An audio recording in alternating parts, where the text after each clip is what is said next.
Hello there, everybody. How we all doing tonight? See, we got a couple people in the house. Fear the Tooth, Badger Farm Girl. Hi, how you doing? Welcome to the chat tonight. Tyler Wood, thanks for popping in. You're gonna be hearing that name an awful lot tonight, there, Tyler Wood. Special little presentation, little viewer mail opening that I'll be doing tonight, and it'll be featured partly based on what I won from his site on his 1,000 subscriber giveaway. So that's all pretty cool. You guys are getting to see all around me here the remnants of what we were doing here. My daughter is over, and her fiance, and my wife, and we all come downstairs, and we're starting to work on my little Canoehound studio, and we're just getting things a little bit in order. So I see we got all kinds of neat people coming into the house here. Hey, Jim from Knight's Armory, James, my buddy James from out east there. How you doing, guys? Thanks for coming on out. Victoria, hi, how you doing? I'm just going to, maybe I can get rid of my glasses if I actually make my chat a little bigger. Just bear with me for a second, guys. So hope everybody's doing well tonight. Control plus, Control pause. There we go. Now I can actually read what you guys are doing. So, how's everybody doing tonight? Anybody with any cool questions? Thanks, Jim.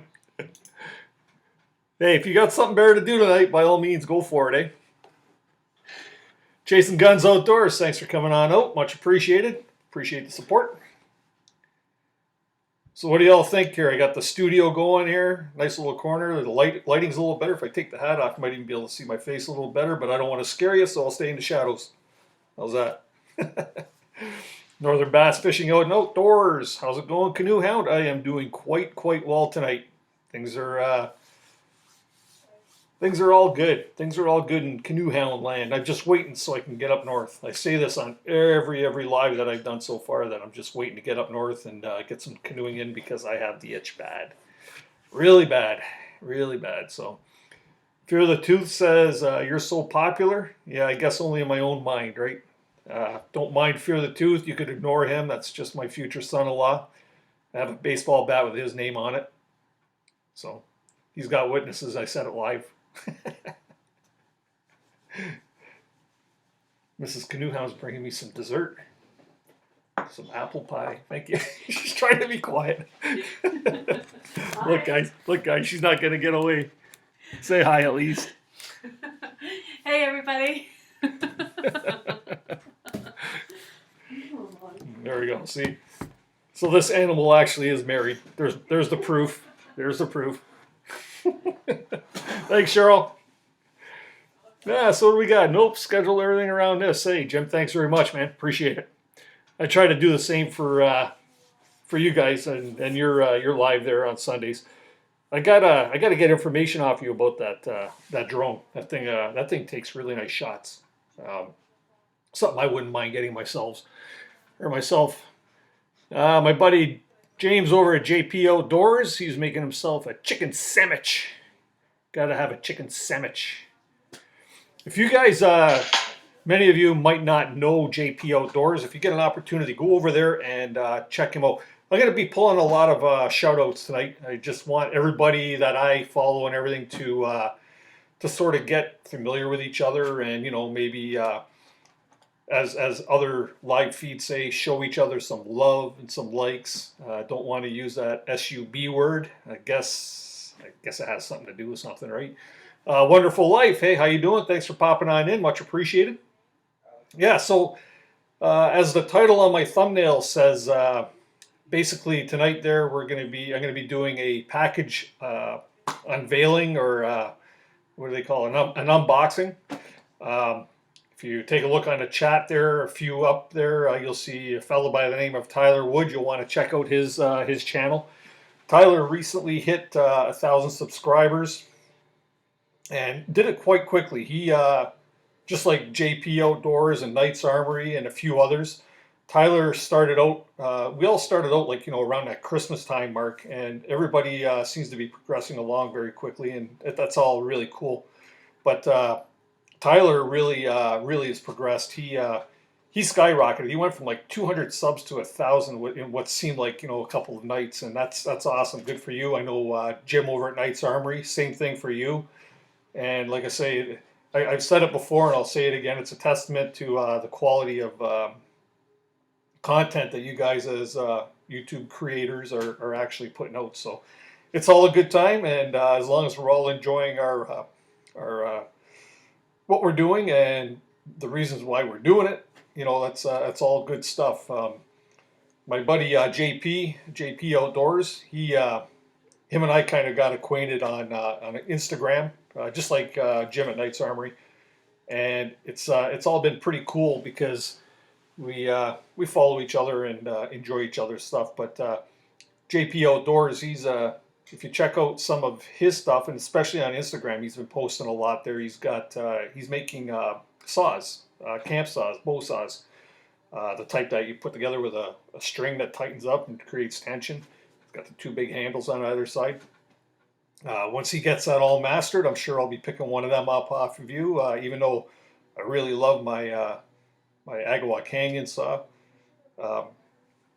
Every gearhead's got to have something like that. And actually, you know what? Those things, the thing I appreciate about them saws, there, James, is the fact that they're a lot like they're works of art. It's a craftsmanship. You're putting some love into it. I know you're doing a lot of testing on it and trying to really fine hone those things. And once you get that, then you'll get into decorating them. I'm sure. I know I can see you're getting into doing a little bit of carving and stuff on your fire steels.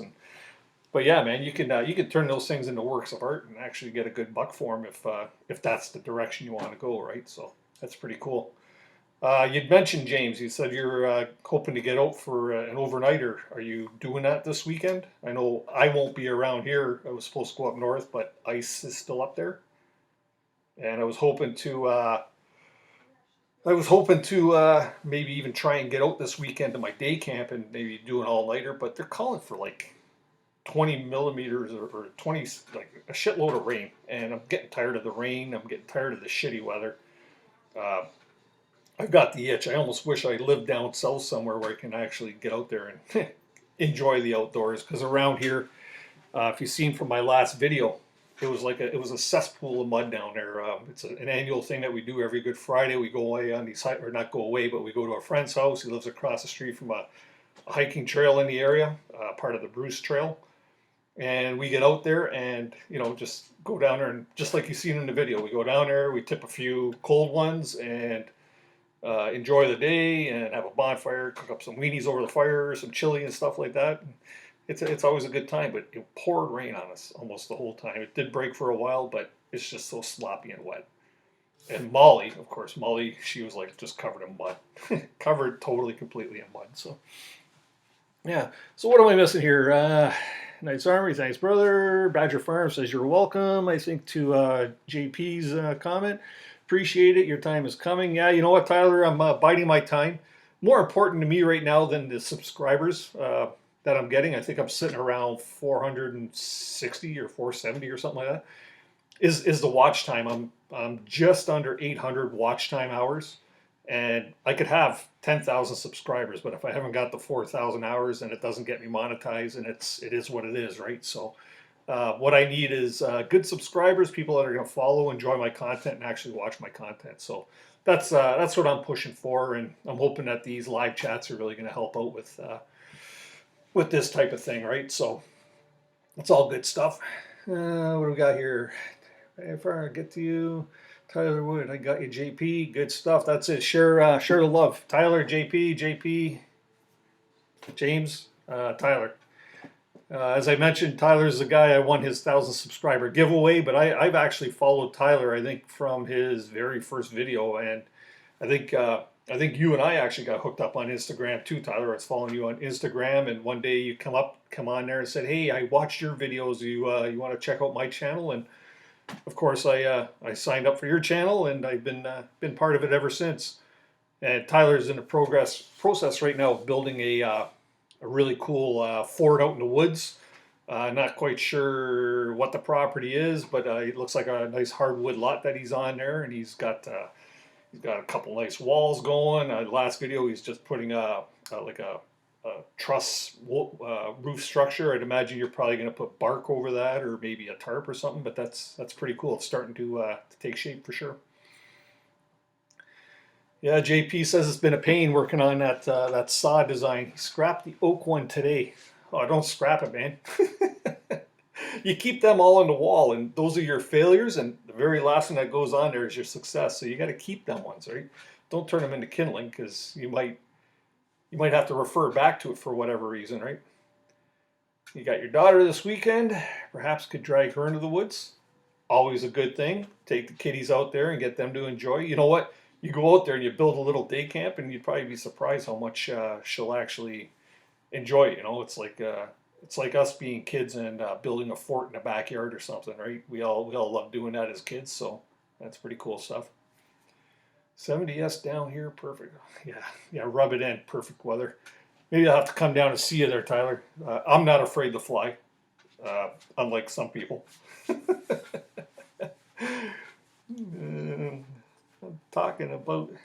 I'm about to be driving, but I'm still listening, so you talk bad about me, and I won't be able to say anything back, lol. Okay, guys, time to take shots at Jim from Knight's Armory. Drive safe, man. If you're driving and listening, that's cool, but yeah, keep the hands off the phone for sure.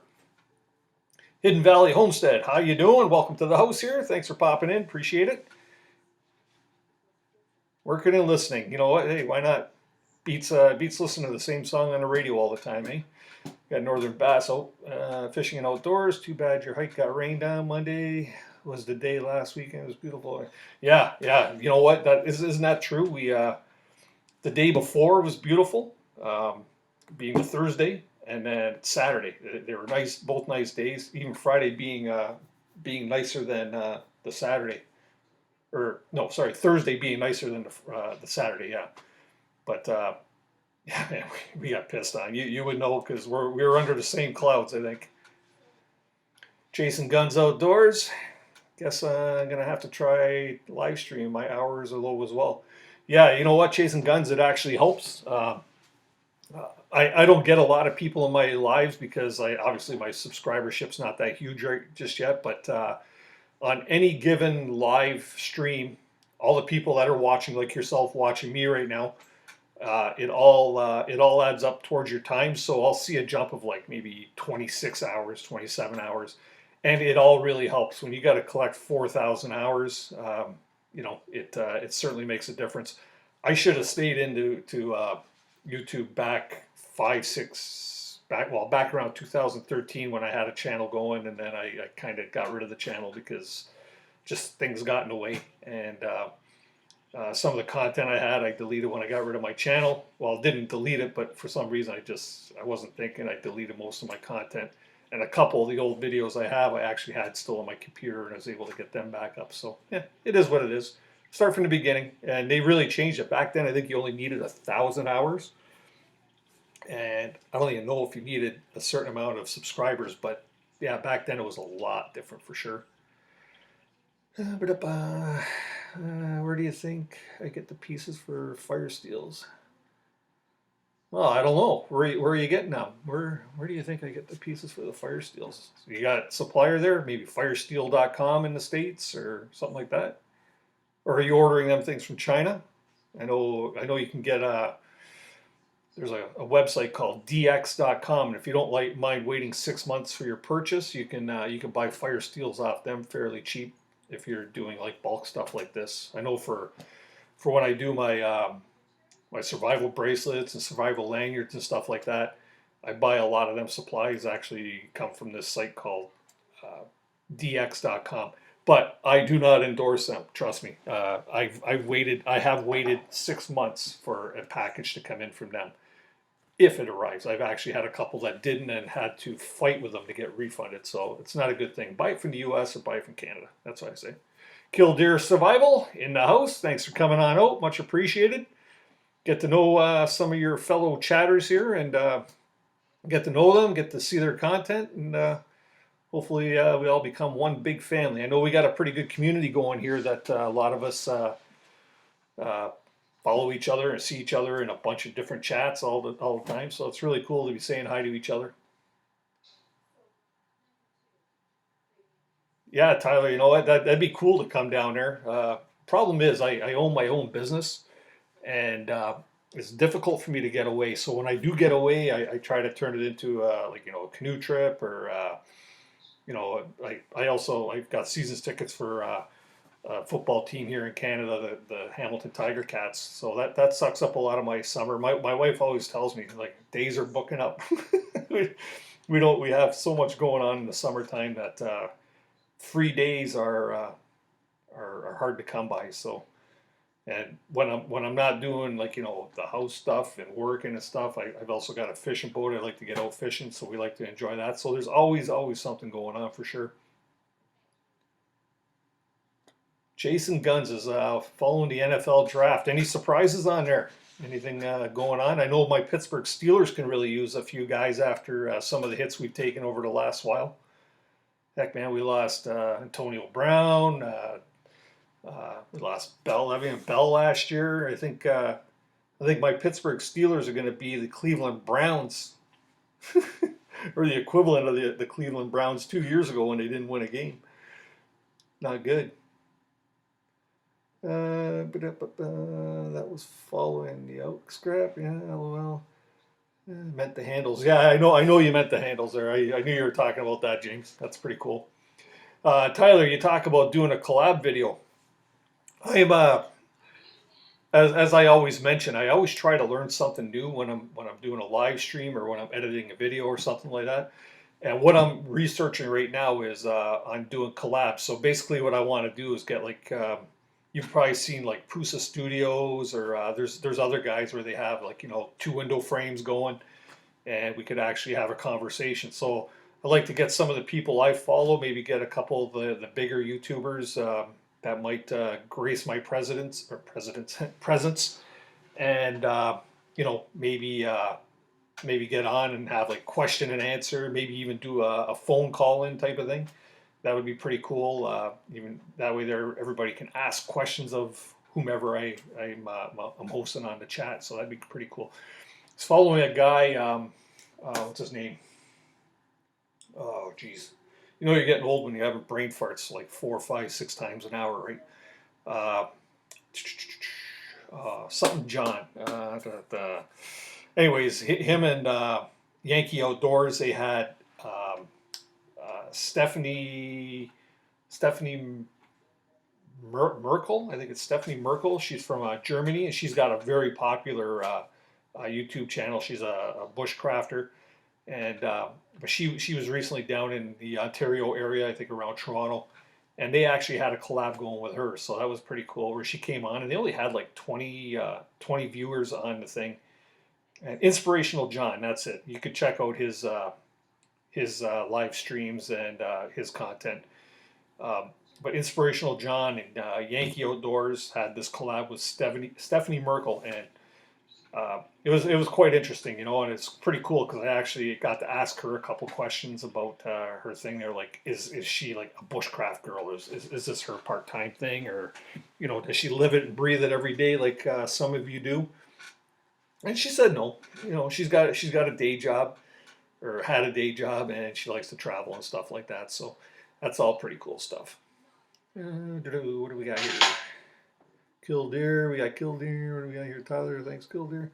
How many people we got in the chat right now? I haven't got my stats thing on because it's pretty cool. I got two computers going right now. I got my wife's laptop in front of my laptop, so I can watch OBS on the bottom, and just above it there, I got hers with the chat going. So I can't really see how many people are in the chat right now because I'm really itching. I am really itching. I want to do my package unveiling. I want to get that revealed so that everybody get to see what I actually won. 11 people on? Yeah, that's not bad. That's usually what I've been averaging usually what I've been averaging on a live stream. I think I was up last week there at one point. I was up to about 20 people and I was like freaked right out. I actually got stage shy or a little bit of stage fright. If anybody knows anybody out there, send them a text message or shoot out a tweet or something like that. In the meantime, I haven't even cracked this guy open. My IPA ale of the day is let's see, can you guys see that okay? It's called All Day IPA, and it's a session ale, and it's by a company called Founders out of I believe they're out of Buffalo, New York area. It says enjoy fresh, 4.7% alcohol. Where are we here? Made in the USA. Oh, cool. Grand Rapids, Michigan. So, yeah. So here's to you guys. If you haven't already got one, I'll forgive you if you have to get up and run to your fridge, but crack yourself a cold one. Sit back, relax, enjoy the show. Okay, what do we got here? What have I missed? Ever since I discovered YouTube and what it's all about and getting my channel going, I haven't watched TV or listened to talk radio or even to music. You know, at Hidden Valley Homestead, I couldn't agree with you more on that. My wife and I, our discussion of late has been what we're going to do with cable TV, because aside from, you know, the occasional show, like we watch Survivor as a family, you know, my daughter and her fiance will come over and watch Survivor. For the most part, we record it or live it as or watch it as a like on the PVR or as a what do they call it? The streams, or the ones where you can play it back, anyways. But yeah, we haven't been really watching a lot of cable TV. I'm always on YouTube. My wife is always on on Netflix watching her programs. She likes watching series at a time.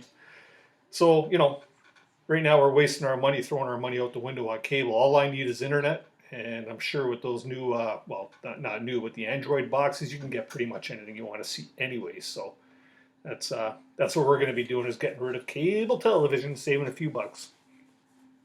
On Shack Wilderness, sorry man, I missed you coming in. Thanks for joining, much appreciated.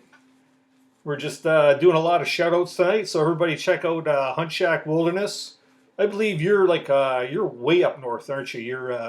You're up around Thunder Bay area or something.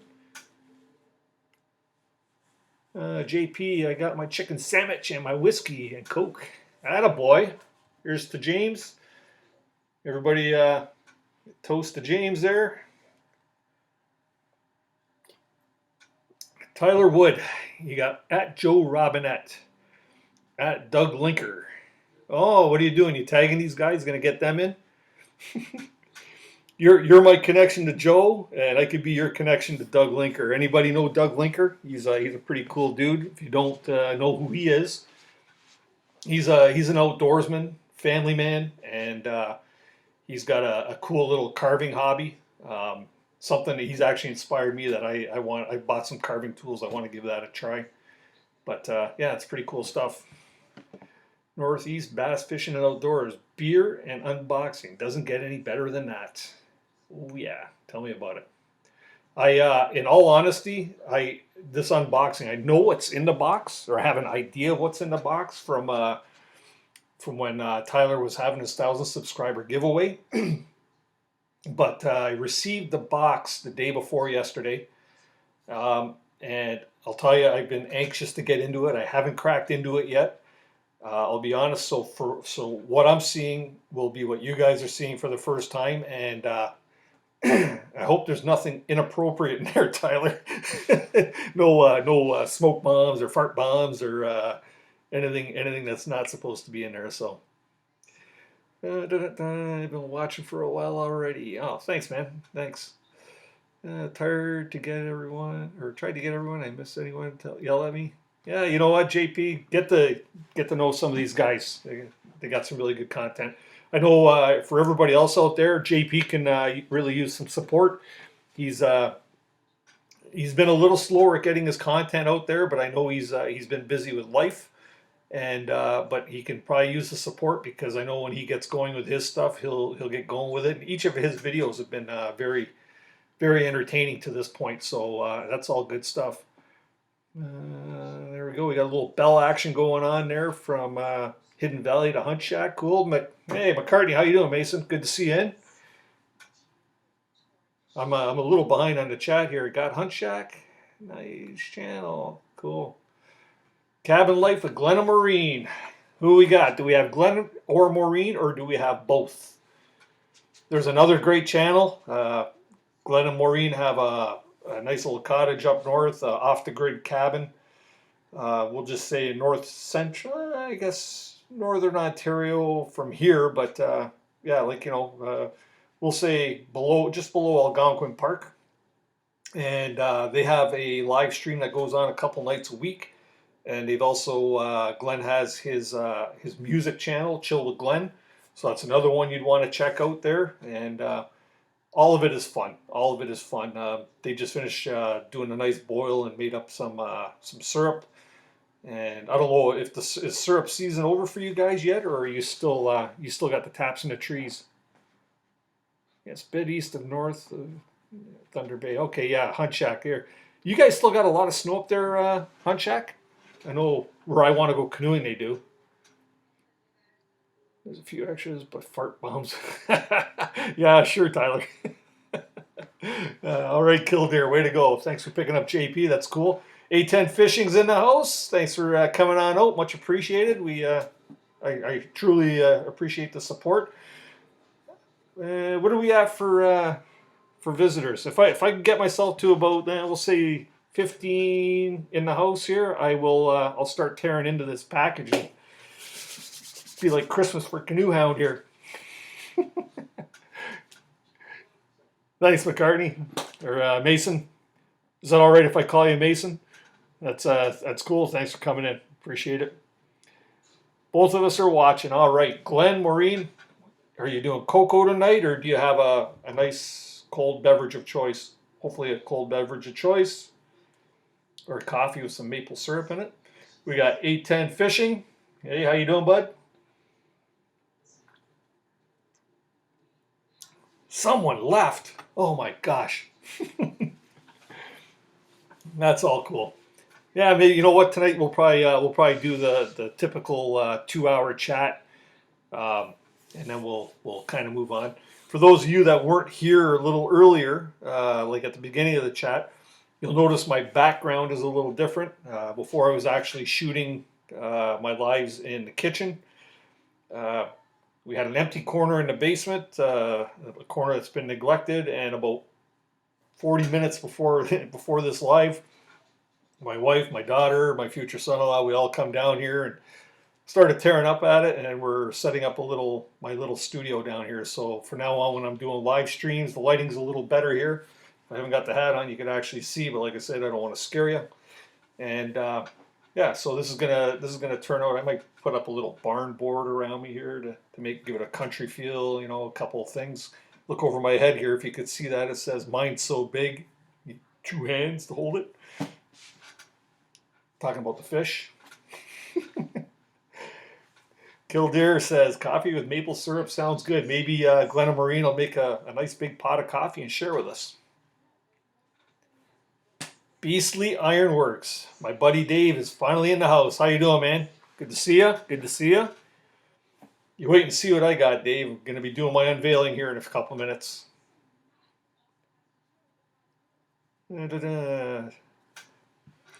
Beastly, what are you working on these days? I haven't seen much of you. I haven't seen you by the shop, and I haven't seen much on Instagram. Mind you, I haven't been on Instagram too much lately. But are you working on any pounding out any metal these days, or what's going on? Northern Bass Fishing says he's out of Creemore tonight. Poor planning. Oh man. Hey, worst comes to worst, you could do coffee with a shot of Bailey's or a shot of whiskey, or some rum in there. There's got to be something around the house.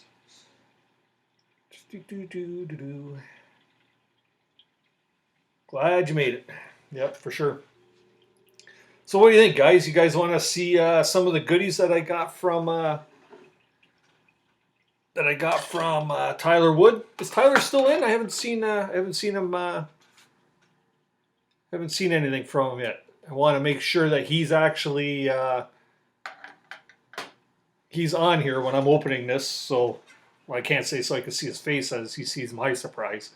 But he's the one that I won the 1,000 subscriber giveaway from, and I just want to make sure he's in the house to be able to see that. So Tyler, if you're there, just give me a thumbs up or something like that. And speaking of which, if anybody wants to smash that like button, be much appreciated. They're called Spoonbill. Check out my fish. They almost take 2 people to pick them up. Yeah. Hey, Canoehound, ever met Joe Robinette? I did meet Joe Robinette. Not this year's Toronto canoe show thing that I went to, but last year. But I met him, but I didn't really know at the time exactly who he was. Like, to me, it wasn't a big deal until I really started following him on on Facebook. But no, you know what? I do follow him quite a bit. The kid is really a wealth of information. He knows a lot of stuff. But I guess when you live, breathe, and sleep this, every single day, you're going to get to know, all about everything. And the fact that he must have known what he was doing to get on that show alone. Mind you, he didn't fare out too well, but sometimes your mind gets the better of you, and I know that's why he actually bowed out.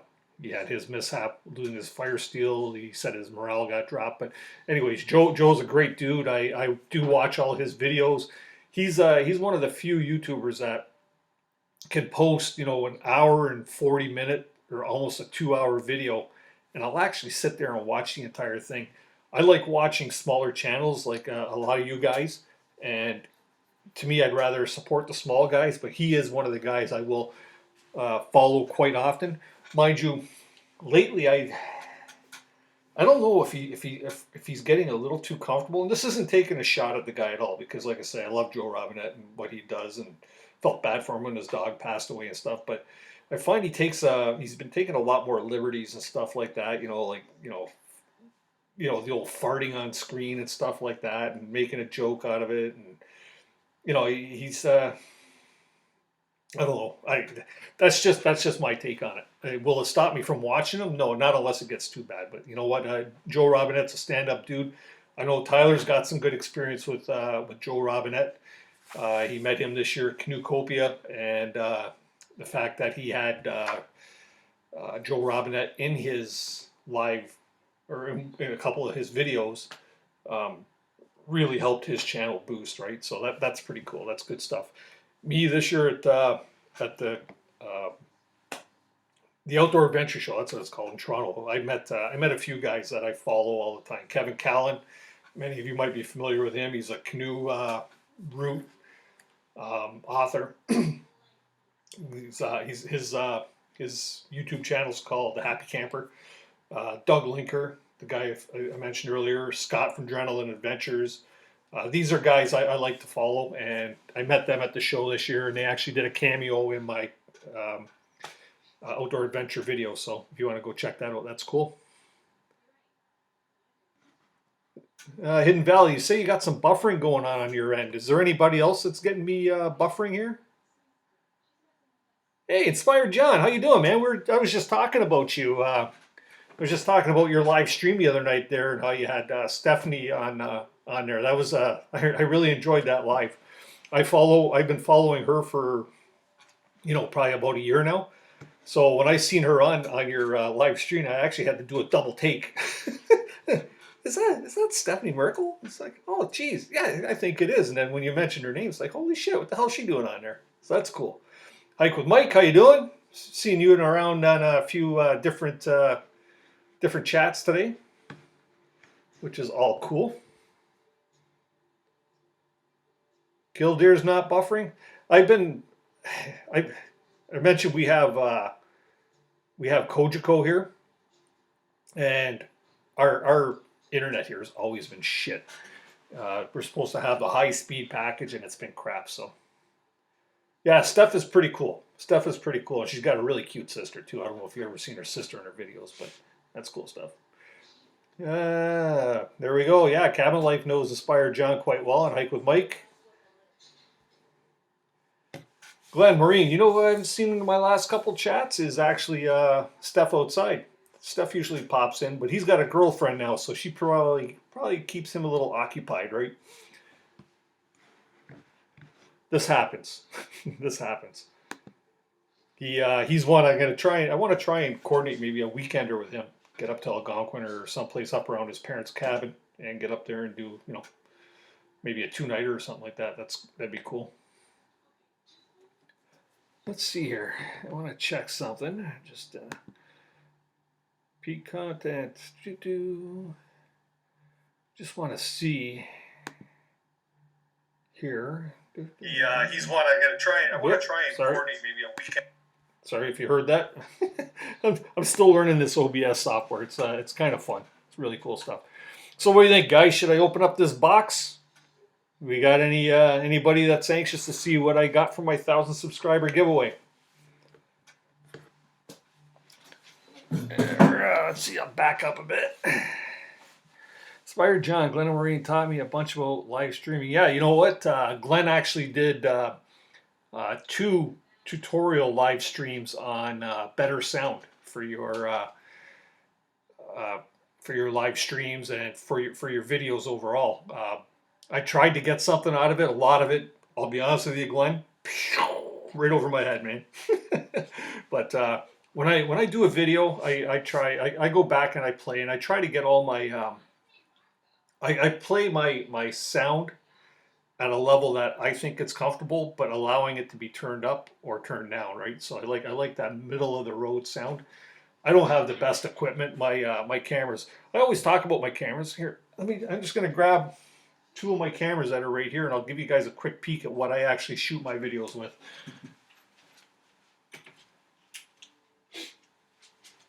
Okay, so I always speak of the cheapy action camera that I picked up off of Amazon. It's this guy. This is just one of those little bendy leg tripods. My buddy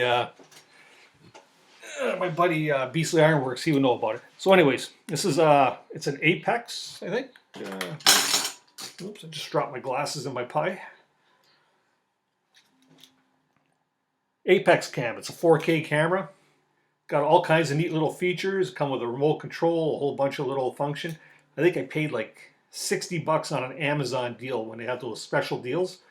This is what I'll use if I'm in the canoe or if I'm out and it's a rainy condition or something. I'll shoot with this here. If I drop this and smash it on the floor, I'm only out $60. I'm not out no how much is the GoPro Hero 7 Black right now? And you know what? I would say that the pictures on this are comparable. It comes with a waterproof case, all kinds of accessories.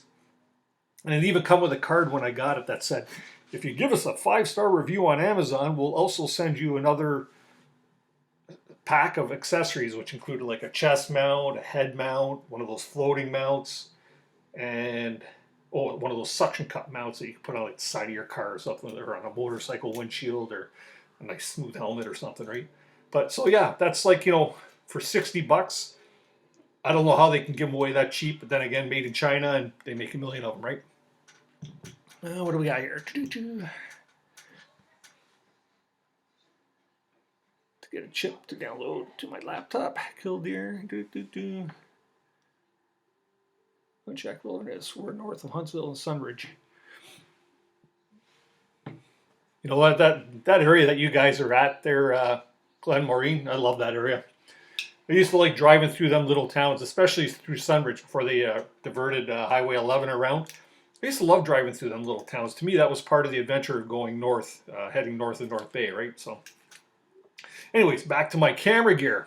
Hero Black stabilized, which is, you know what? You'd be surprised, JP. That little camera does the same thing. It's actually got image stabilization, so it makes it smoother. But anyways, I've got 2 of these. They're the same camera. It's a Canon. Canon what? Oh, Canon A4000 LS or IS. High definition. It's like 16 megapixels. The other one I got is 20 megapixels. I've got 2 of them. This one's got 8 times zoom, and the other one's got 6 times. And this thing here, it blows my mind that it actually has the quality of the video. In certain circumstances, you can't. It's sensitive to light. You've probably seen a few of my videos of like laser beams going through them. But that's a learning experience. And the way it picks up sound, I could be 20 feet away from the camera and speaking, and for some reason, it'll pick up my sound 20 feet away, without me actually having to talk really high or talk really low. It just regulates it very well, and it gives me a lot of room to be able to edit. So it's got a nice big monitor on the back, but the only downfall is sometimes you'll see where half my shot is done like this because I can't see myself in the actual focus range of the camera itself, right? So that's one of the downfalls, and that's eventually when I'm a huge YouTube star, I will get myself a better system to be able to shoot with. But you know what? I'm making what I have work for me.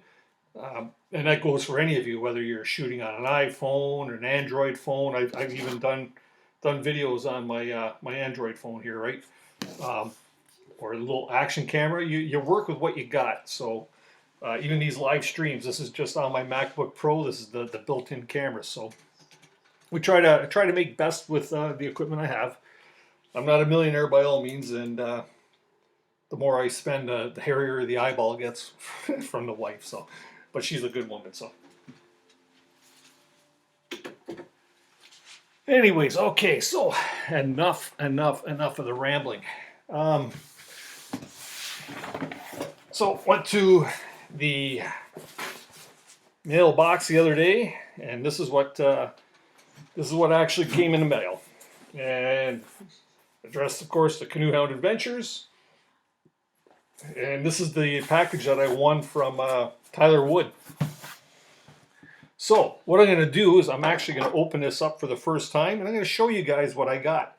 Like I say, if you guys haven't already checked out Tyler Wood, go check out his YouTube channel and sit back and enjoy and give him some view time. He's fortunate enough that he's already been monetized, so that's all good. Now this box comes with a whole shitload of duct tape on it. Is that your mastery there, Tyler? Or did somebody try to get into this box?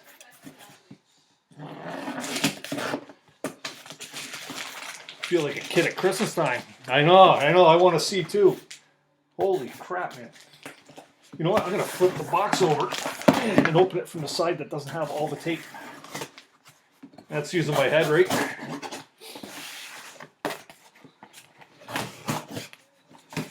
Okay, what do we got? Okay. Hidden Valley, $60. Yeah. Okay. First thing I'm seeing here, right on top now, well, bottom, because I'm going from the bottom first. Got a Equip one-person travel hammock. Now I know Tyler has used this one, and that's cool. I'm gonna give this baby a lot of usage.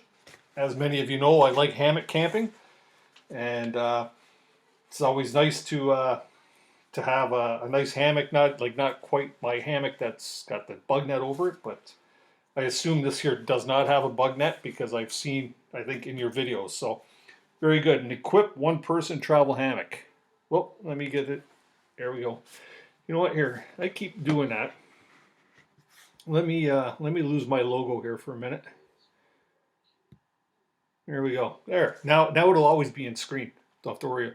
I'm not used to the left is right and right is left on here now. Everything's opposite, right? So we got a hammock. Toss that to the side. Oh, we got some cool stickers. I have to get one of these on my Nalgene bottle. I'd like to put my stickers on my Nalgene bottle. But what do we got here? Jacks. I'd rather be paddling. I'd rather be camping. Oops, sorry. Another, I'd rather be paddling. I'd rather be biking. I am a cyclist too. I like mountain biking and road riding, so got myself a nice Norco Phase 2 mountain bike, full suspension, and another I'd rather be biking. Cool, very cool. And what do we got here? See something red. Geez, Tyler, you went all out. This box is freaking full. Thanks, brother. Explorer, Northwest Florida. Oh, it's a cutlery set. Very cool. Got a little knife, a little spoon. I should use this to eat my apple pie. Got my apple pie down here I haven't even touched yet. And a nice little case. You know what? I think my daughter used to have a set like this. Maybe, let's see if she likes it. Maybe she can use that for her lunch pail for work. That's the daughter that's getting married. Okay, what else we got here? We got a Coleman all-purpose first aid kit. You know what? I said in one of my videos there a few weeks back, the one where I was working at a day camp and I was with my daughter, I actually sliced my finger open when I was working on some kindling, and that thing bled for like 2 hours. Didn't want to stop. So I said I wanted to put a first aid kit. Well, guess where this is going? This is going right into my backpack first thing after this live. Thanks, Tyler. Awesome. See, we got Jessica Smith in the house. Jessica, how you doing? Thanks for coming in. And Jefferson, how you doing? You guys come as a pair, I see. I'm just having some fun opening a prize that I won from Tyler Wood on his 1,000 subscriber giveaway. I remember seeing this on your on your video, Tyler, for that. It's a knife, I know, and I think this is the one that has the hook on it. Whitetails Unlimited knife.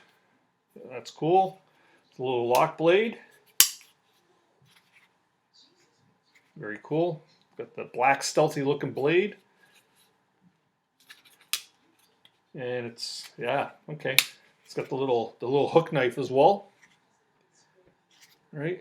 I guess that would be great for the hunters that are dressing their deer. That's very cool. Thank you again. Comes with a nice little sort of like a canvasy type of sheath with a Velcro closure and the belt loop. This is all good stuff. Oh, Jessica. Hi, babe. What do we got here? Oh, I've seen these before. It's a little fire steel, right? Very cool. Little fire steel. You know what? I don't know about you guys, but I enjoy, as much as I enjoy building fires, and everybody wants to use a fire steel to start their fires. I do because I can. But if I was in a life situation, I'd always use a lighter. But I love using the fire steels as well. I wonder what the little opening is for. See the little hole here? I wonder what that would be for. But regardless, very cool. Fire steel, I'll certainly give that a try. And we'll mess around with that. What do we got here? Well, I know Tyler has a rather good source for MREs, and he's got a few of them in here, it looks like. So, Dambois, how you doing, Dan? Or Dave, right? It's Dave. Thanks for popping into the chat. Just going through some really cool stuff that I got. A little unpackaging here, or unboxing of a prize I won from Tyler Wood and his thing. So this first MRE, chili with beans. Chili with beans. You eat those on those cold nights and you need to warm up your sleeping bag, right? Chili with beans. And we got another one here. Marinara sauce and meatballs made with beef and chicken. When I use these, I'll make sure I get them into videos, and I'll let you know what these things are like. I haven't had an MRE in many, many years. And a cousin of mine was in the Canadian military, and he gave me I think it was like a corned beef and hash or something like that, and it was like so right, but that's corned beef and hash, right? So who knows? What do we got here? In the woods with Wolfie. Hey, how you doing, man? How you doing? Thanks for popping in.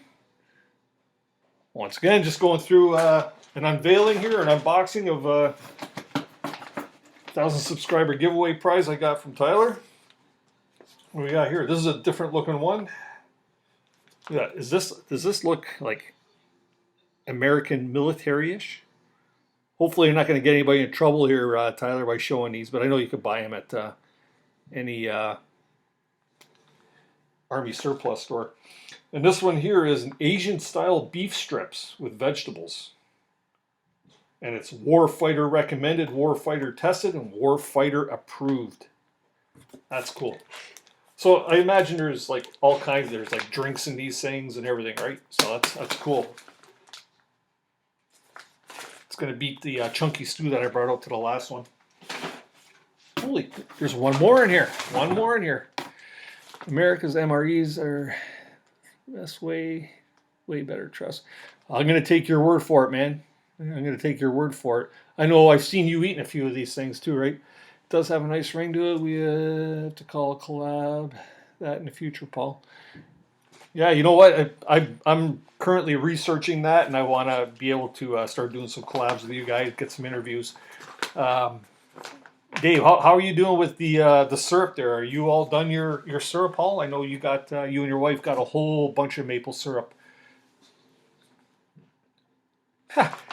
We were just talking about that. Here's the hash brown potatoes with bacon, peppers, and onions. So hopefully this is better than the Canadian MRE version. Mind you, I ate that cold too, right? I guess a lot of this stuff you can actually warm up. And there's all kinds. I can't wait to crack into these things, Tyler. Thank you very much, man. Yep, drinks, everything, full meals. Best MREs are from the Brits. That's the one thing that's pretty cool is you can actually buy a lot of these things from, like I say, from the Army surplus stores. And the Army surplus stores will sell surplus from different nations, right? So that's pretty cool. Anything else in here? Oh, hey, one hidden surprise. Another knife. Very cool. This one's, I don't know if Jim's still on here, if he's still driving or not, but Jimmy, I'm getting a few nice knives here. I know, it's very cool. It's a nice piece. Left is right, right is left. So it's got the belt clip on it. It's got a rather cool tip on it here. Feels nice and sharp. Might have to take the strop to that a little bit though. It's a CRKT M16 Classic. Very cool. It's got actually a pretty nice feel to it. It's got a string puller on it. Tyler, this is incredible, man. Thanks very much. This is so cool. All this stuff will certainly get a lot of use. Oh, you know what? This is one of those cool ones. It's actually got a double lock system on it. I've seen these knives before. Well, not this particular knife, but it's a lock knife, right? It's a lock blade. But it's also got a safety on it. So the safety would be right here. Left is right, right is left. See right here where my finger is? There's a little safety, tweak, like a little trigger safety. And that will make it so that if you try to unlock at the bottom, it still will not close.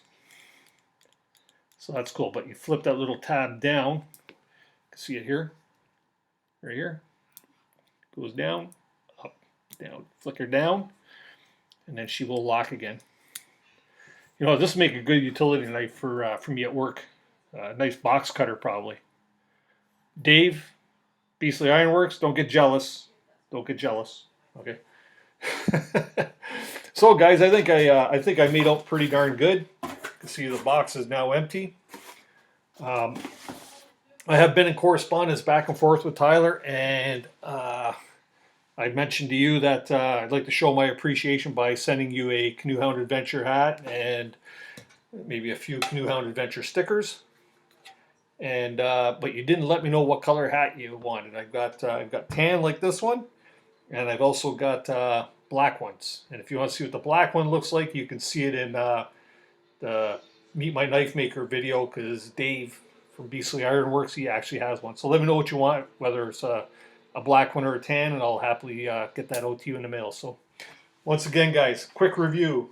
Nice little pocket knife. 4 very cool MREs. Throw them back in the box. Another MRE. Another MRE. And number 4. Tyler's trying to fatten me up. I guess he likes his viewers chunky. Got the Equip one-person travel hammock. Little cutlery set. Whitetails Unlimited knife, pocket knife with a locking blade and a draw blade. Fire steel. And the first thing that's going into my pack, my first aid kit. Oh, and the 5 stickers. So that's cool. Thanks very much again, guys. What do you think, y'all? Tyler's a pretty generous dude. Good stuff. Let's show him some support and some love. Give him some likes and shares and all that stuff. I think the black is nicer. Dave, how you coming along? You going to be starting your YouTube channel up anytime soon? I know people are wanting to see it. You've already got subscribers and you've got no videos.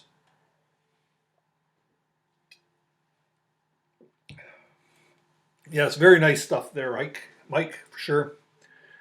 What the heck at Canoehound Christmas was 4 months ago? I know, right? Now, like I say, Hidden Valley, it's that was all part of his 1,000 subscriber giveaway. So, and I followed Tyler since day 1, so that's pretty cool. Stand up, dude. Stand up, dude. Yeah, you try, all right. You're doing okay. You know what, Northern Bash, you will see me actually. I'm hoping this Saturday that I will be getting out to the day, or Saturday or Sunday. We're supposed to get, as you've probably seen the weather forecast, because we're under the same sky here. We're supposed to get a lot of rain, I think, on Saturday. I'm hoping Sunday that I can actually get out there and do some more work. I want to finish my my little kitchen table. Watching the video that I did there when I was working at the camp, I think I might take the kitchen table apart there, or the supports, and try something a little different. I want to split a longer log so I can get a flatter piece, and then I got just a piece of 2x10 that I'm going to bring out there that I think will fit in there perfectly. Probably split up some more of that wood I cut up. So yeah. Beastly Ironworks, your honeydew list is getting huge. Yeah, you know what? I got to finish my my renovations here too. I've been working. I got to do some drywall sanding probably tomorrow. Not looking forward to that. I hate that. Yeah, for sure. All right. But yeah, so at the day camp, I want to do that and maybe start on the tripod part of my camp there that I put behind my my camp bench. I want to build a nice, well covered, like lean-to type of thing, and I might try and shingle it with. There's so many down trees in our area that I'm gonna walk around, poke my nose around, see what I could dig up for bark, and see if I could do some really nice bark shingles. If not, I've got some old tarp that I'll probably just use that just to keep it waterproof when I'm there. I'm not going to be spending a lot of time at the day camp this summer. It's just a place for me to go out and play and, you know, kill a Sunday afternoon. And Molly loves getting out there and going for the walks. And I'm not sure. I think maybe turkey season might be coming soon. And I know my buddy Bill, who introduced me to the landowner there, he'll probably be coming out and maybe starting to get set up for some turkey hunting or something like that. So, yeah, we got a few things. I want to have the landowner out actually, and I want to cook him a nice steak dinner or something on the open fire because he's been so generous to let me go out there. And to him, it's like a drop in the bucket. He's got so much property that he could probably care less that I'm out there. But I still appreciate it so much that I like to go out there and show him some love and appreciation, and you know, just show him that I'm not really destroying his area. I'm taking care of things. So. Dambois Wilderness is headed down to Grey Bruce for trout season opener this weekend. Tradition on the Saugeen River. You know what? I was down on the Saugeen River about maybe 7 or 8 years ago with a bunch of guys, and we went out there and we had some great luck with rainbow trout. It's that time of year, so it's all good stuff. So yeah, man. Hopefully you get out there and get some. I don't know what the lakes are like up north because I really have the hankering to get up to Algonquin Park for an overnighter, and I got to pick up that canoe. So I'd imagine Swift Canoes is going to be calling me pretty soon and tell me they're going to start charging me storage rates if I don't go pick that thing up soon. This spackle's awful. Yeah, Jefferson, you know what? I hate it, man. Hey, you know what? It's not so bad. It's just it ends up everywhere. When you're sanding sod or drywall, that dust gets into everything, right? And I'm just one of them fussy guys that I see the dust layer on something. It's like it drives me crazy, right? So it's going to take a lot of cleaning throughout the whole house. But we got to get our laundry room back. We got to get our guest bathroom back together. So we're not running up and down the stairs to go to the toilet all the time. So, yeah, in the woods with Wolfie. Turkey open today? Yeah, yeah. Lots of you got yourself a turkey. You get yourself a nice tom.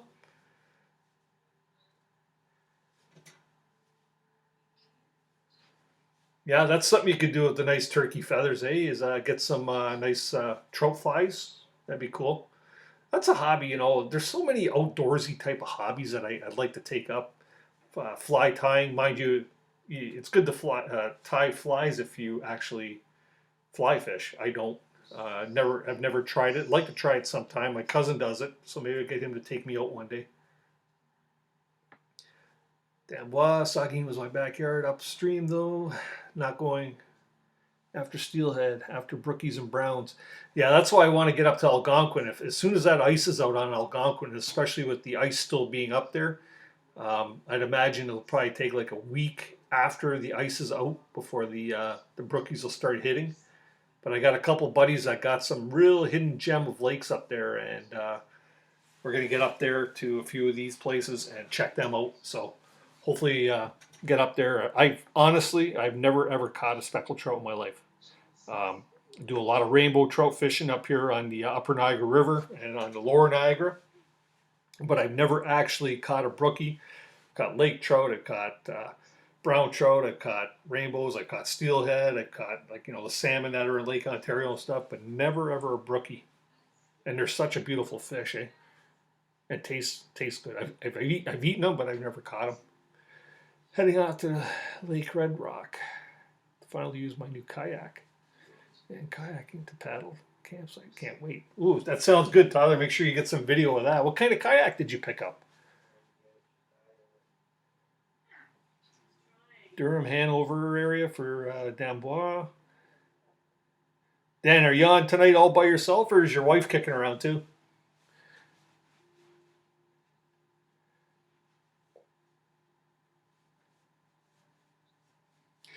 Yeah, Northern Bass. You say they're a little tough right now. My cousin, like I say, he goes out there and he fishes. I don't know. He heads out like other side of Hamilton and like all these tributaries that go into Lake Erie, and he goes out there fly fishing and stuff. And he has pretty good success. He's always posting online, catching nice little panners, different browns and little bows and stuff like that.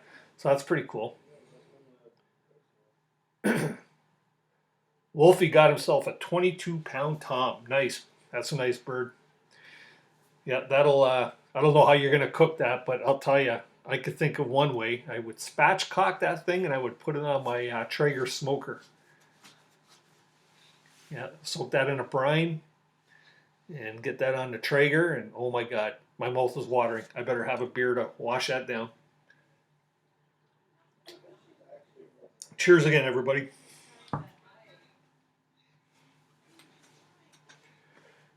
That's cool. You guys are connecting there, eh? Who's Paul? Is that you? Is that you, Northern Bass or Hunt Shack?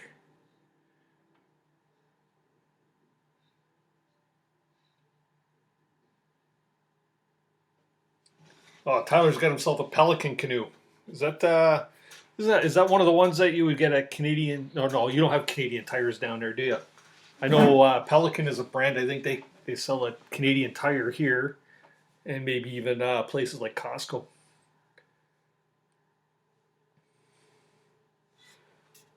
Get yourself a beer, Jessica. You got time. We're still We're still going here for another hour. You got time to grab a beer. You don't want to go dry.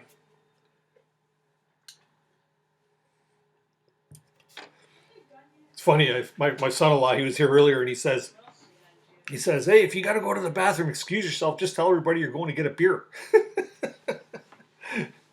Yeah, he said, well, that's kind of the banter that you hear. Hey, oh, I'll be back in a minute. I gotta go get myself a Dr. Pepper. For all you Americans. Yeah. Paula's Hunt Shack. Okay. See, everybody's got their channel names, right? And don't catch everybody's first name all the time. And I've met so many people here on YouTube that it's cool that you get familiar with people's names. So that's cool.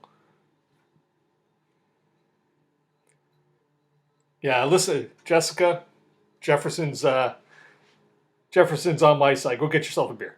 Chilling in the freezer as we speak. Atta girl. Is it a beer or is it a cooler? Yeah. For you that didn't see it there, this is out of Michigan, and it's called All Day IPA, and it's just a session ale, and it's actually a good beer. It's one of the ones I buy on a frequent basis. If I finish this one soon, and it's a tall can. It's not one of the little tiny guys. If I happen to finish this, maybe I'll go get myself a pompous ass or a juicy ass or something like that. So these are all some of my favorite craft beers. I got a Coke. 5 years sober after being drunk for 35. 2 thumbs up to you, Kildare. Congratulations on 5 years of being sober. That's freaking awesome. Totally incredible. Totally incredible. I commend you.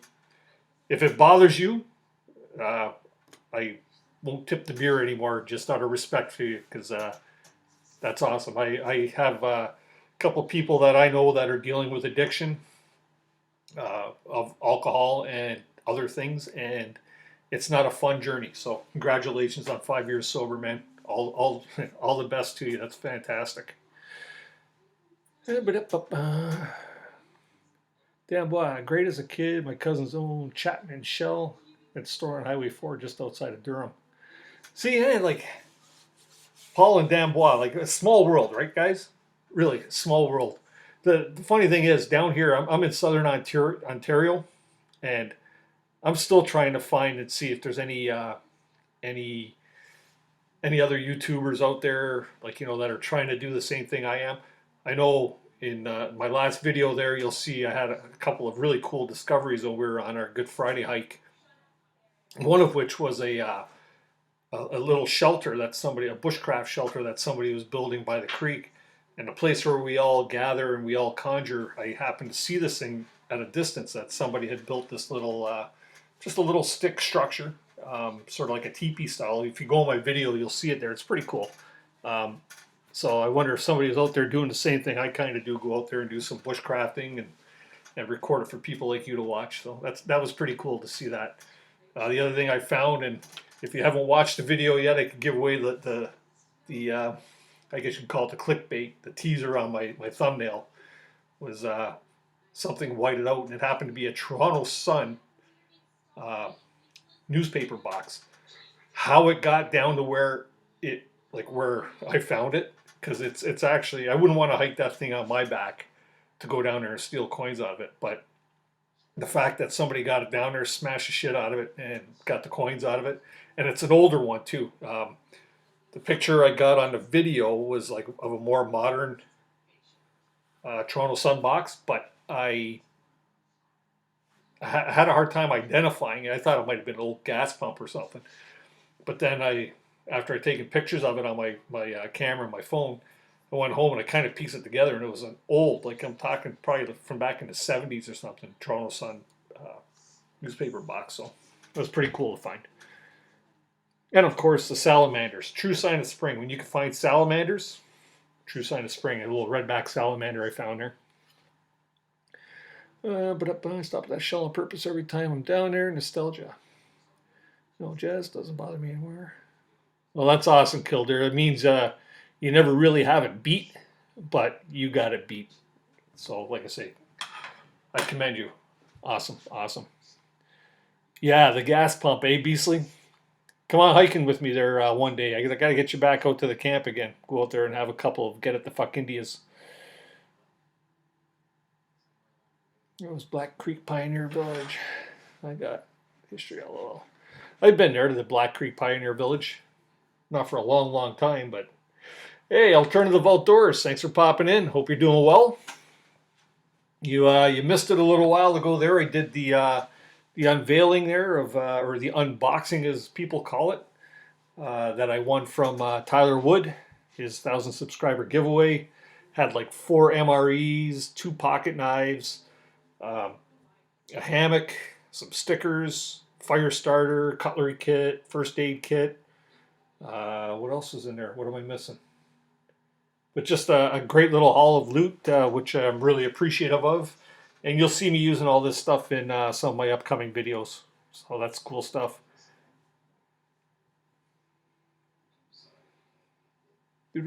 Damn boy, yep, same spot right by where I get a few leeks and fiddleheads every opener morning. What, Dan, or Dambois, when's the best time to find or go looking for fiddleheads? I know that would they be starting to pop up out of the ground as soon as the snow's all gone, or are they a little later on?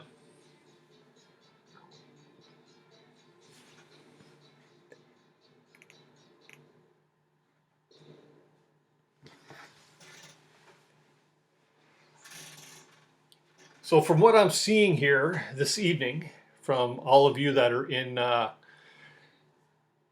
live with me, every name I'm seeing on there are people that I'm already following, people that I've already subscribed to and follow your feeds. I encourage you all to go around, check out each other's YouTube channels, get to know each other, support the small guys.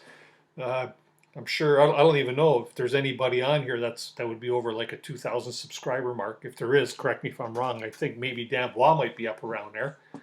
But yeah, so show each other some love, get to know each other.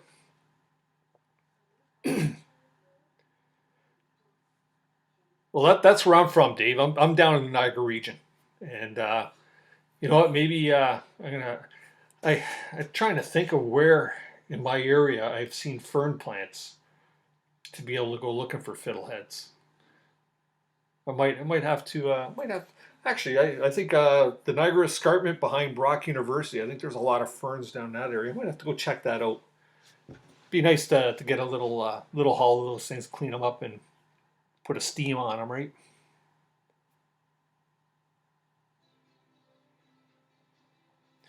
JP, yeah, for sure. You know what? Hit up everyone. Make sure when you watch their video, though, just to make everything really official, give them a thumbs up. Like their video, or like it or hate it.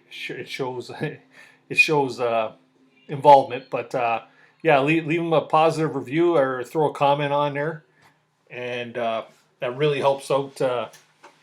Helps the algorithms with YouTube to show that it's it's actually legit, right? So because a lot, and it should be they say it should be a comment like more than just hey I got you or something like that. You basically got to leave them a little comment saying like that was a really cool hat you were wearing in the video, man. I like it, right? And that shows involvement. So.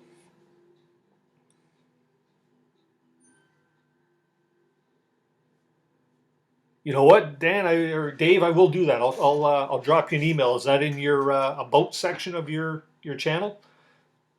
Are you originally from down this area? Why is it that you would know this area? Foss Road. Okay.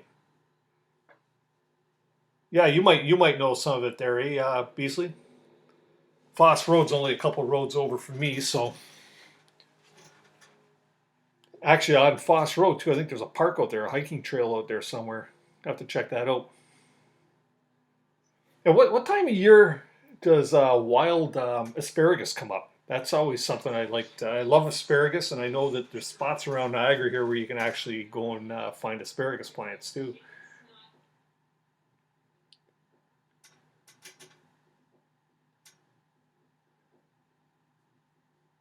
Jefferson, how can you tell the difference between the right ferns and the wrong ferns?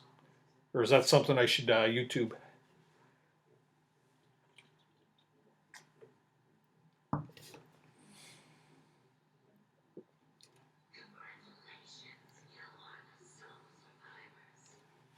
Is that the one you want, Tyler? One of these? Let me know, because I've got about probably got about 7 or 8 hats left. Um, I've got the tan ones just like this, and then basically I have black with the tan imprint. So whichever one you want, there is the one I'll send over.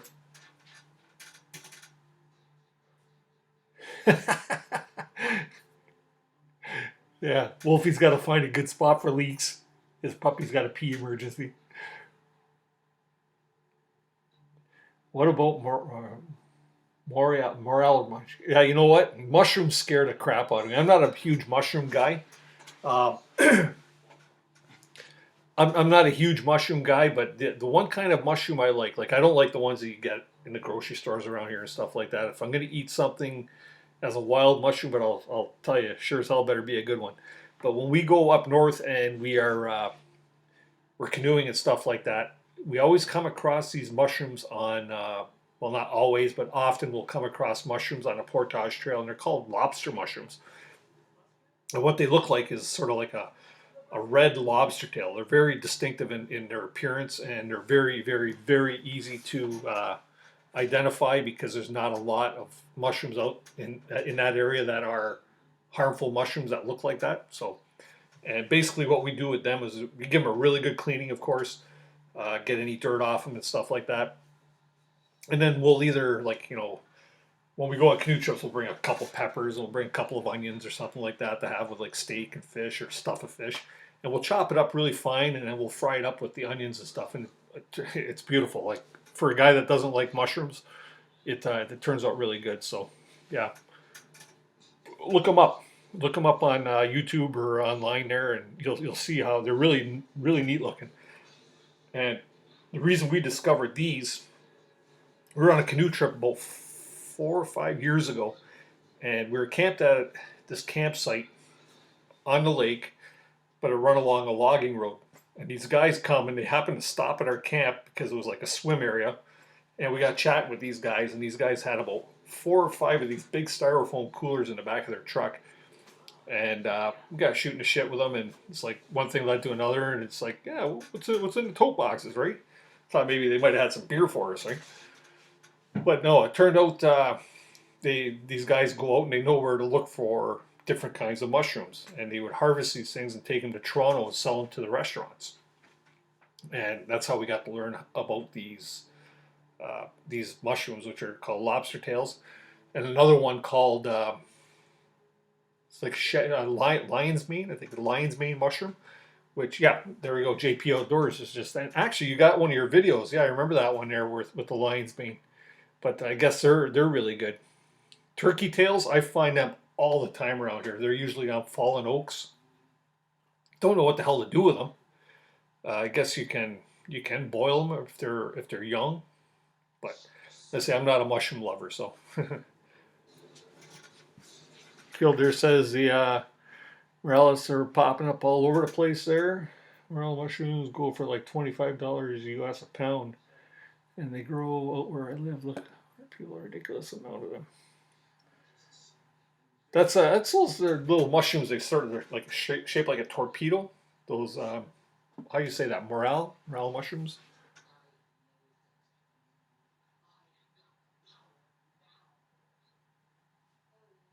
Dan, we got to get together. Or Dave, I keep calling you Dan because Dan what, but I know it's Dave. That'd be pretty cool if you're kind of from this area or something, or down in southern Ontario. It'd be cool, man, to get together and maybe have a beverage or a coffee or something like that. That'd be cool. Yeah, I've heard that for turkey tail mushrooms too, that you could use them as a tea. Good for tea. Lion's mane, I saute in butter. It was awesome. Chicken of the woods. Some of the names of these mushrooms, eh? It's crazy. JP, you're a bit of a chef, are you not? I'm sure you can come up with some really cool recipes there. Or is that your alter ego being a chef?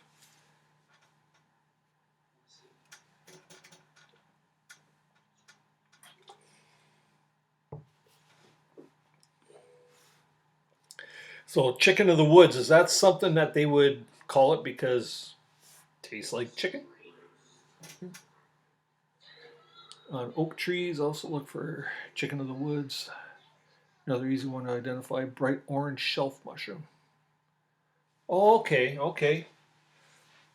So those are the ones that usually you'll see growing out the side of a tree or something that's like a flat disc, right? Coming around.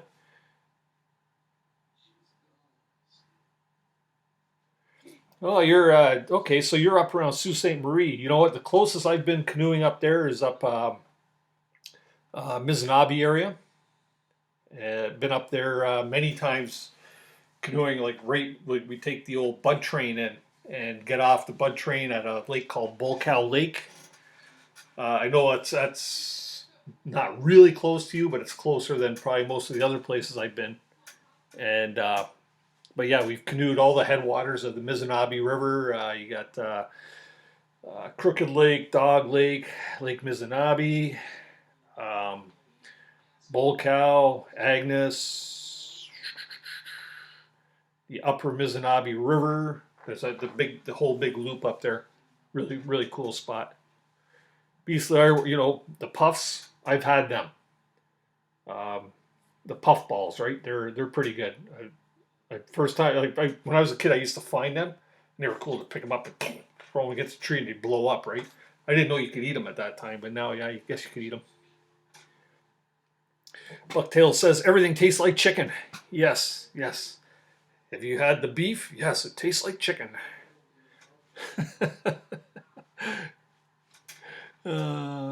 More so the same texture as chicken. Really, eh? That's I'm gonna have to start looking for some of this stuff. As much as I know about the outdoors, because I've been like canoeing for 30 plus years, doing bushcrafting. The one thing I have never really applied myself to is foraging for wild edibles. Like everybody knows, like dandelions and blah blah blah, things like that, and various mints and wintergreens and stuff like that you can find. It'd be really cool to go on a canoe trip and actually, get out there and make myself a nice wild salad out of different things that you can find up there. That'd be really, really cool.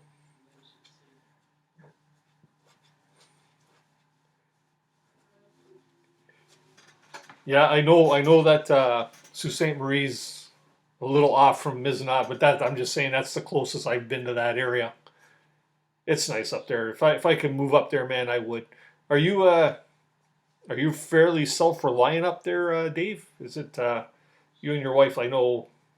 Do you have any children, and are you self-reliant, like really, really off the land?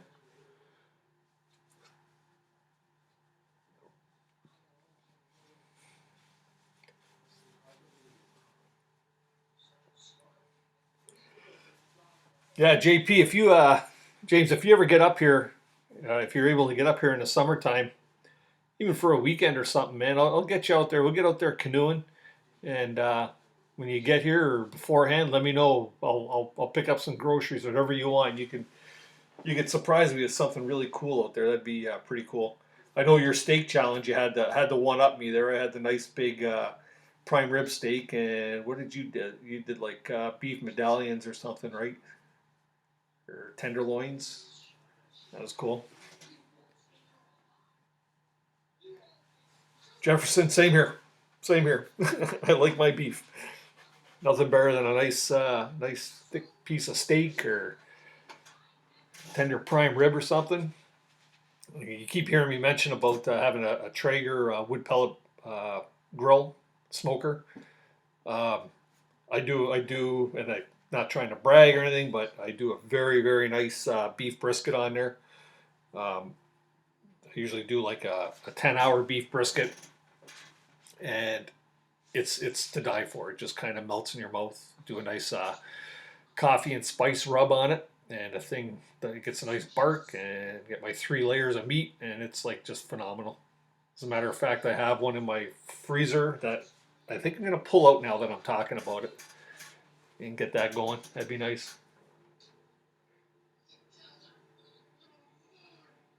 I hear you, JP. We're all in the same boat when it comes to that. Eh? Work, work, work. Not enough time for play.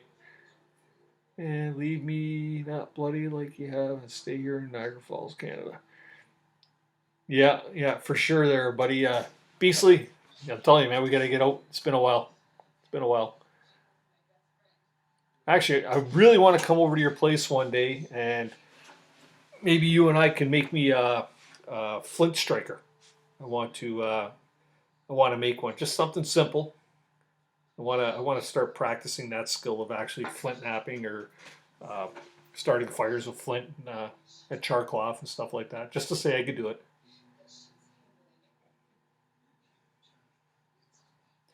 So Dan Bois, yeah, if you watch his videos, you can see a lot of this stuff that he does. Off the land, grow and forage our own food, 50% off grid, soon to be 100% off grid. That, you know what, that is incredible.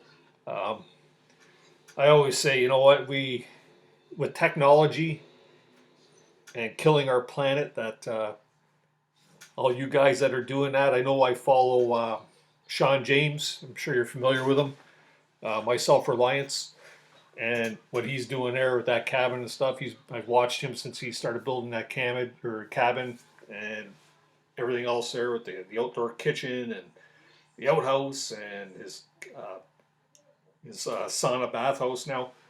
Really cool to see people that are, you know what, getting off the grid and just taking away the advantage that the man has on him, right? So that's cool. That's really cool.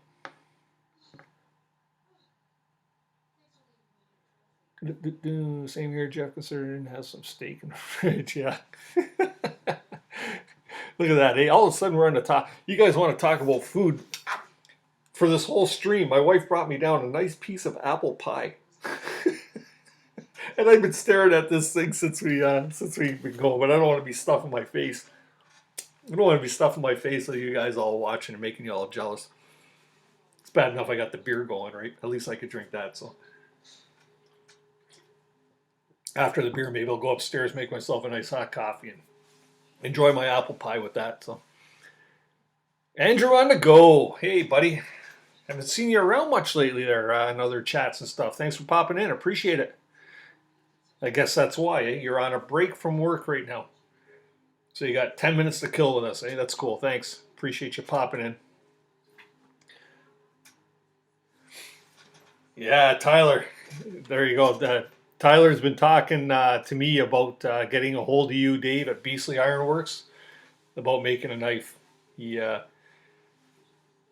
He's given his Granford Brooks axe a good workout. Maybe you got to give yourself a nice Beastly Ironworks knife workout. Maybe he'll do you a Bush Beast version 2, not version 1. I have the original. Eat the damn pie, dude! I'm telling you. Well, you know what? If you're gonna be like that, James, cheers.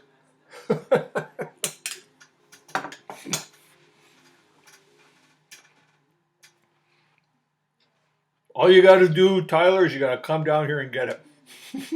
The hell with us. Hey, Cheryl. Yeah? Everybody wants some pie. You want to bring them down some pie?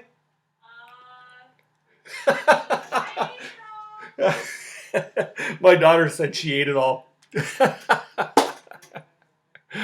Oh, yeah. Hunt Shack Wilderness says 2 very good channels for foraging are the Wooded Beardsman and One Wild Crafter. The Wooded Beardsman, I actually follow him on Instagram. I'm not sure. I may follow him on YouTube as well. But the Wild Crafter, never heard of that channel. I'll have to check that out for sure. Good luck, Hunt Shack. How are ya? Finished my Cajun chicken sandwich. How are ya? Cajun chicken. I had tacos tonight. Wife and my daughter made tacos, and we all sat as a family and ate that. And like I say, the apple pie here was my dessert. So I was about to say you have 2.5 hours to eat it before I can be there. Come on down, Wolfie. Hey, I can always run down to Sobeys and pick up another one.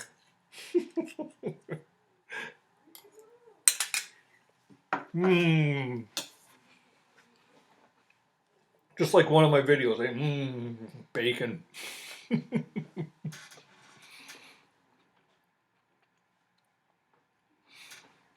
Yeah, you know what, Beasley? Yeah, if you need to grab it back, that's cool. If you want to etch that in there. I know I'm getting ready to build a sheath. I want to do another sheath for it. So I've been doing some research on YouTube. I'm getting some ideas so I don't waste a piece of leather. So gonna give it a shot. Pie. Yes, sir. Oh, Amanda, how you doing? This has got to be Mrs. Dembois.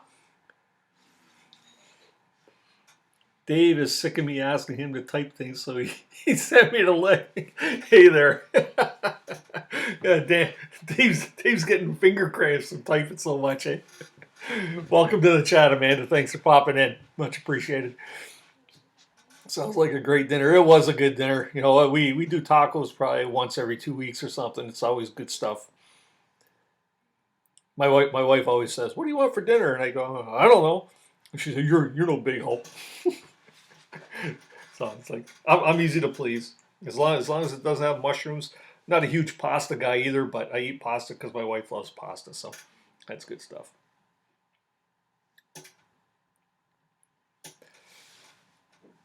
Yeah, it's pretty cool. We got a good bunch of people in here tonight, man. I'm having a good time. This is all right. So it's amazing though how time flies, man. We've been on for an hour and a half, and I always say I'll be on for about 2 hours, and I think all my videos have ended up being about 2 hours and 20 minutes because that's when I kind of force myself off. But it's okay. I need the view time hours. You know, if any of you are at home and you're bored or you're not on your computers, I wouldn't mind it if you hit one of my playlists and just hit play all and let it go for a couple hours. I could use that view time. That'd be cool. But Fear the Tooth. Fear the Tooth. What kind of name is Fear the Tooth? What is that? Oh, I see. It's that guy laughing at me over there. Future son-in-law, Fear the Tooth. I think that's it's got something to do with there's a band called Beartooth, and that's his favorite band. So that's his call name on obviously on his Google accounts, and I know with his Clash of Clans or Clash Royale, his account there. So we'll sit down and do up a real nice shoes, all tools and everything, real fancy like. Yeah, you know what, Beasley, I just got a really nice leather toolkit. I think it's actually right. Give me 1 sec. I'm not going pee either.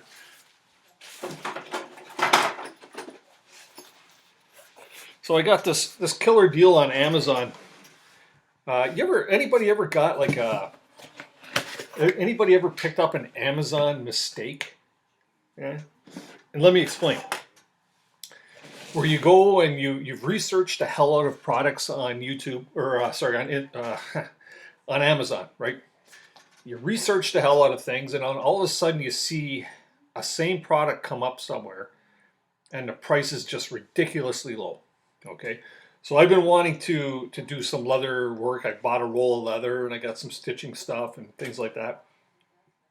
But I wanted to get a nice little leather working kit. So I'm doing my research, and I come across this listing on Amazon for something like a 55-piece leather crafting kit. And it's got like all the tools, at the amazingly low price of $5.88. So I'm thinking to myself, okay, there got to be something wrong with this, right? So I start reading the reviews, and the reviews on it were pretty good, and it kind of blew my mind. So I said, you know what, $5.88, they could send me a razor blade on the end of a stick, and I'll say, okay, that's worth $5.88. Turns out, must have been an error on the supplier, because now the same thing is actually $48 and change. The thing come with like cool tools, like they're still in the bag, right? Your little tools, you got little awls, all your wood pieces for smoothing edges, right? 3 things of thready stuff, right?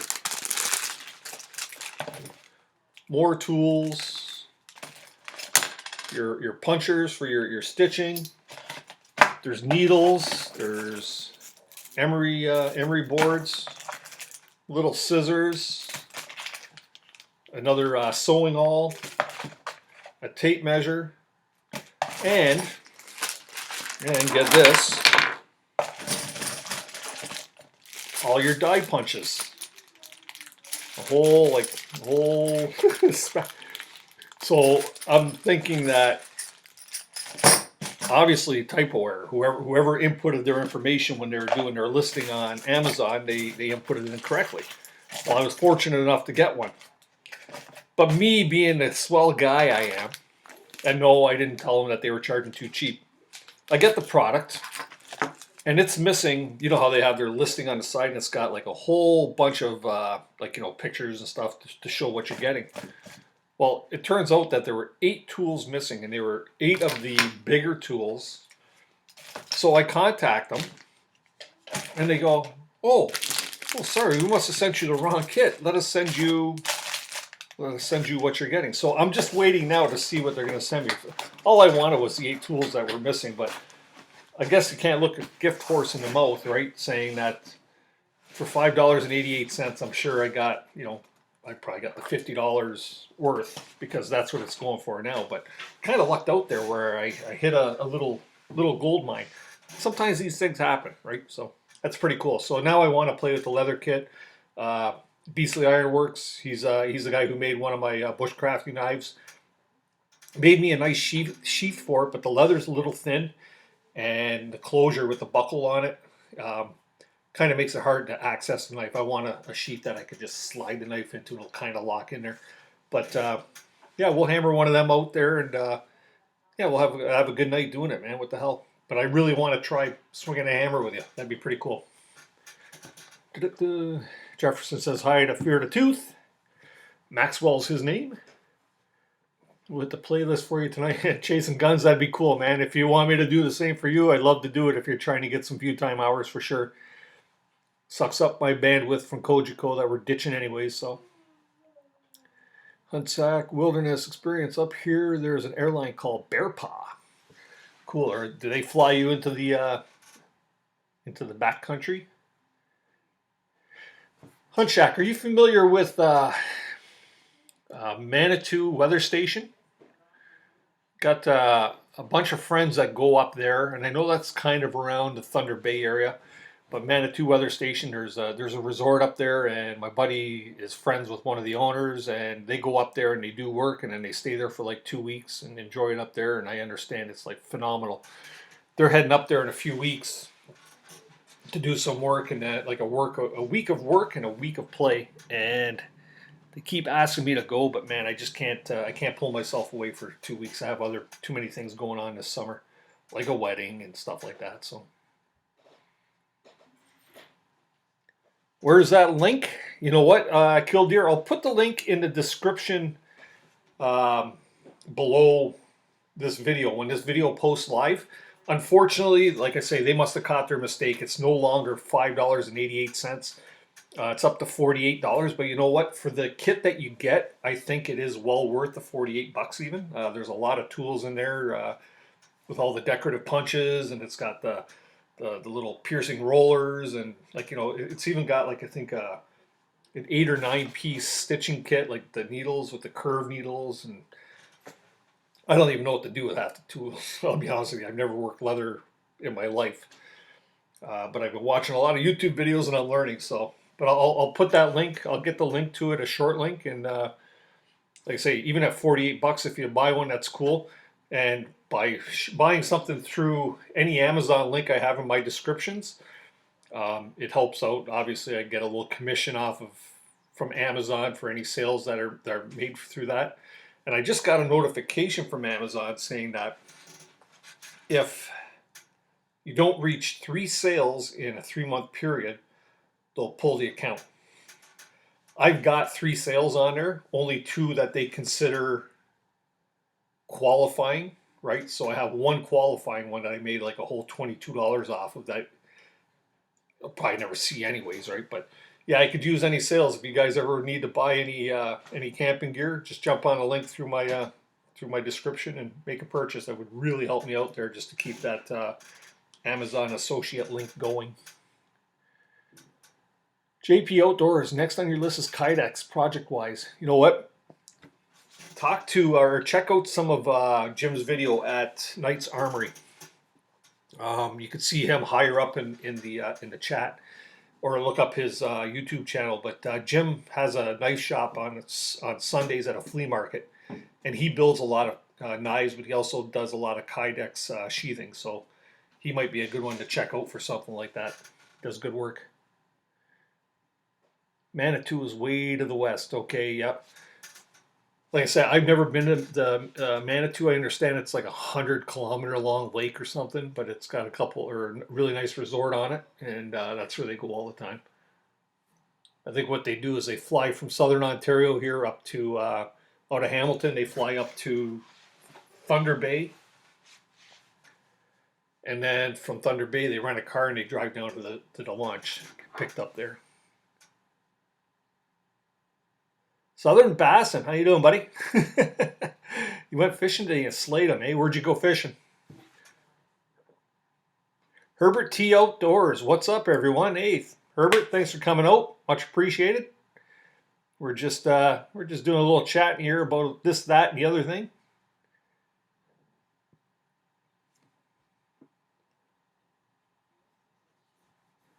Southern Bassin. What are you doing tonight there, Southern Bassin? You just sort of perusing around different lives? I know Rocco was on earlier too. There were a couple live feeds. I was hoping maybe one of them would come on in for a raid.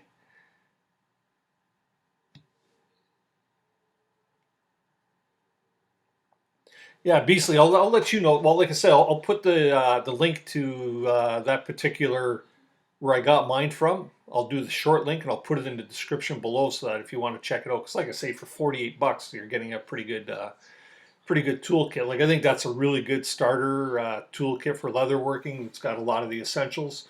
Like I say, a few of the tools I've recognized as tools that you would normally use, like the ones that you would sort of edge around to sort of give a rounder corner to your leatherwork and stuff.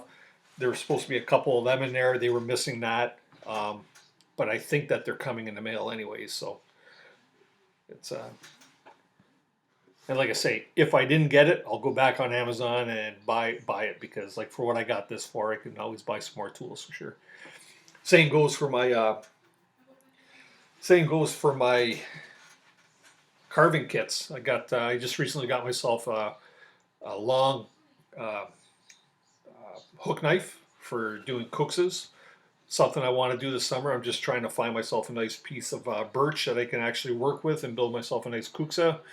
Want to, do some spoon carving, just things to kill time when I'm out there canoeing. And, if I get out there solo, if I get a little bit of chance to relax, I'll carve myself something. I ain't no whittler, that's for sure, but I'll have fun doing it, I'm sure.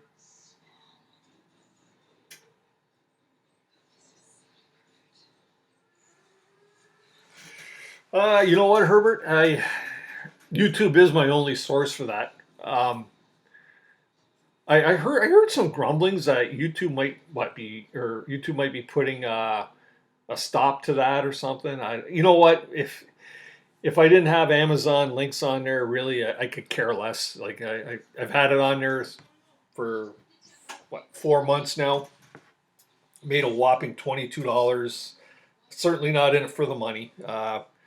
The things that I have on there are pieces of gear. Like I've got short links to pieces of gear that I use all the time and that I really endorse or recommend.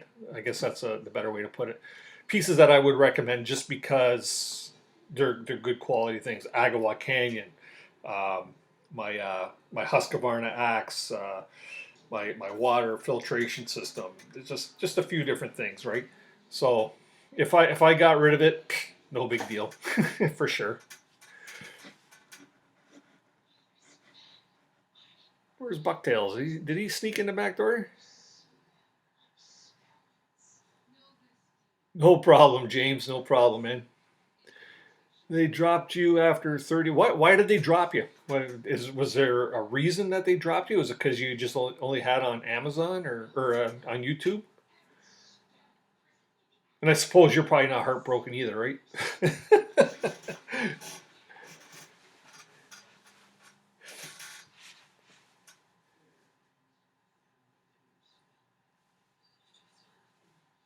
Yeah, there you go. Jefferson just put up the link to Knight's Armory there, James. If you haven't noticed there, thanks for doing that, Jefferson. That's awesome. I uh, I guess that's one of the duties you can have is being having a blue wrench, being a moderator is you have the ability to post links, right, and then monitor obscene stuff that might pop up through the thing here.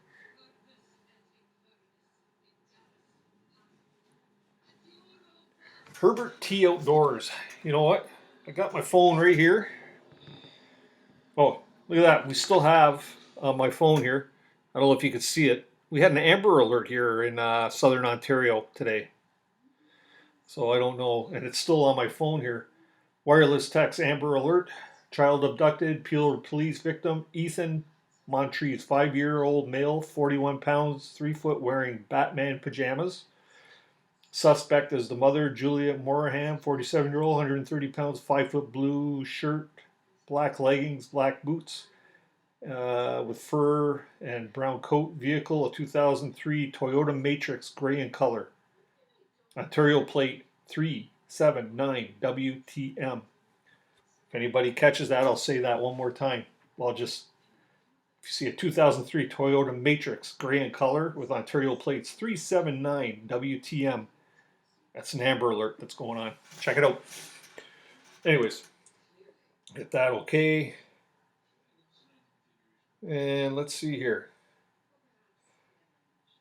I'm going to try and find Herbert T Outdoors and give you a follow there. Herbert. Herbert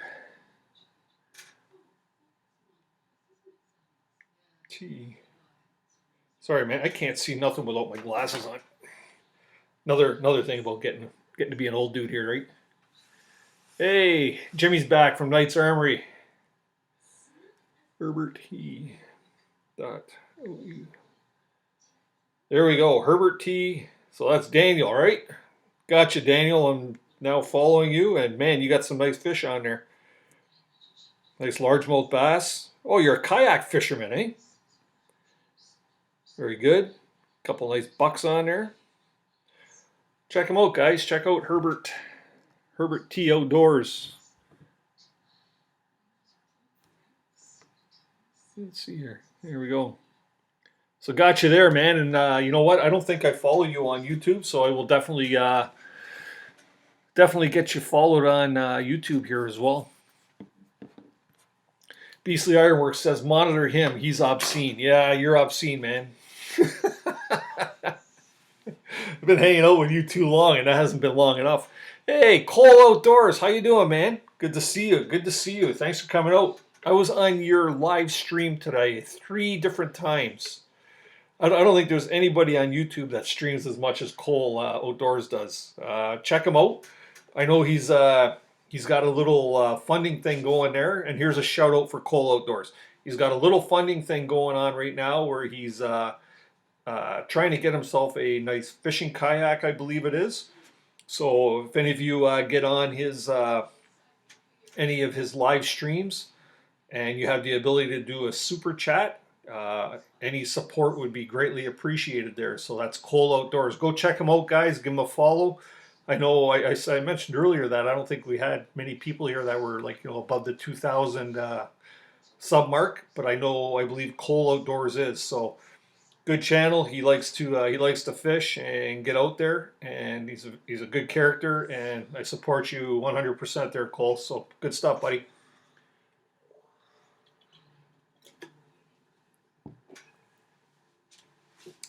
Yeah, for sure.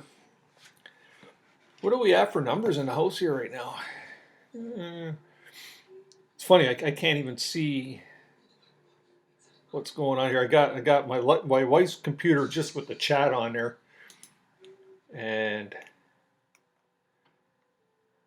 but I can't see too much of anything else. That's because I got everything all zoomed in because I'm a blind guy. So if I do my control minuses, that'll get me back to normal. Oops. One more. There we go. Sorry guys, I know, what a freaking rookie here, right? Got 15. Wow, man, look at that. I've got a whole 15 thumbs up here. 15 people on board. Feel free to smash it. You know what? I've never hit 20 thumbs up, people. Never hit 20 thumbs up. Let's see if we can get me to that level today. That'd be awesome. And I think I even picked up a new another subscriber today. Ooh, 471. Yeah, well earned. Well earned for sure. Hey, Seth's Adventure, you snuck in here in the back door. I didn't see you there. How you doing? Thanks for coming out today. Much appreciated. Just to give you guys a bit of a recap there, earlier I haven't seen Tyler Wood on here in a while, but I did an unboxing today of a package I got from Tyler Wood. I won on his 1,000 subscriber giveaway. And the box arrived 2 days ago, and I was like a kid in a candy store, man. Or a kid at Christmas time. I was like looking at all them presents under the Christmas tree, but I didn't want to get into it. I wanted to reveal it today and have everybody experience it with me. Like to have you all here to enjoy it with me, but at least you got to experience the opening. There were 4 MREs in there, meals ready to eat. There was chicken strips, and there was corned beef and hash, chili, and a marinara, I think it was. And then there's a hammock, a nice little hammock, 2 pocket knives, both lockers, had a small fire striker, a cutlery kit, and a first aid kit, being this guy, which, as I mentioned, will be going into my backpack right after this live. Always good to have one of them handy with you. That's the only thing I didn't put back in a box because, like I say, it is going in my backpack. That's pretty cool. Let's see here. I better get my chat back and big again. There we go. And a little, pardon me for a sec here. 1, 2. There we go. So who we got here? I know we got Cole's in the house.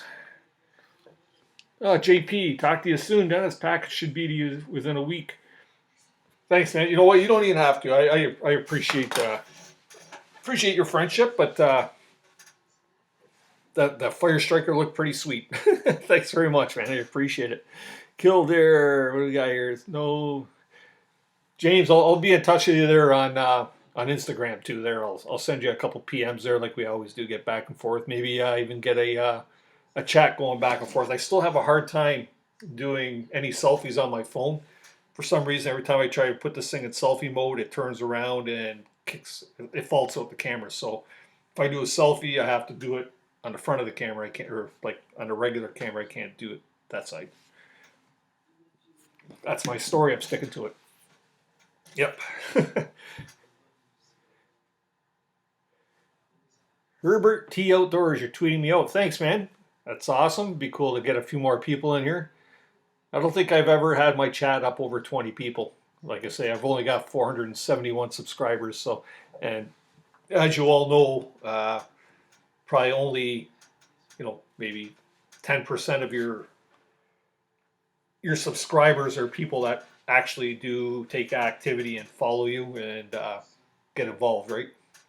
So I guess some people have lives. No, it's a pain to figure it out. Little dear. One of these days I might even break my own record of 188 thumbs up. Yeah, you know what? You got a lot of people coming out to your live streams there, Cole. That's pretty cool. I've been following you for a while now, but I've only recently, probably within the last month and a half, really been following a lot of live chats. Like I said, I don't watch TV anymore. I just watch YouTube. This way I get to watch things I want to watch. If I see another episode of Storage Wars or, all this shit that they have on there on all these channels, what they need is they need some more outdoor shows. Never mind the Saturday morning outdoor shows. They need to have all week. They need to have an outdoors channel. That's what I think. But, and you guys are my outdoors channel, so that's I get to enjoy it more.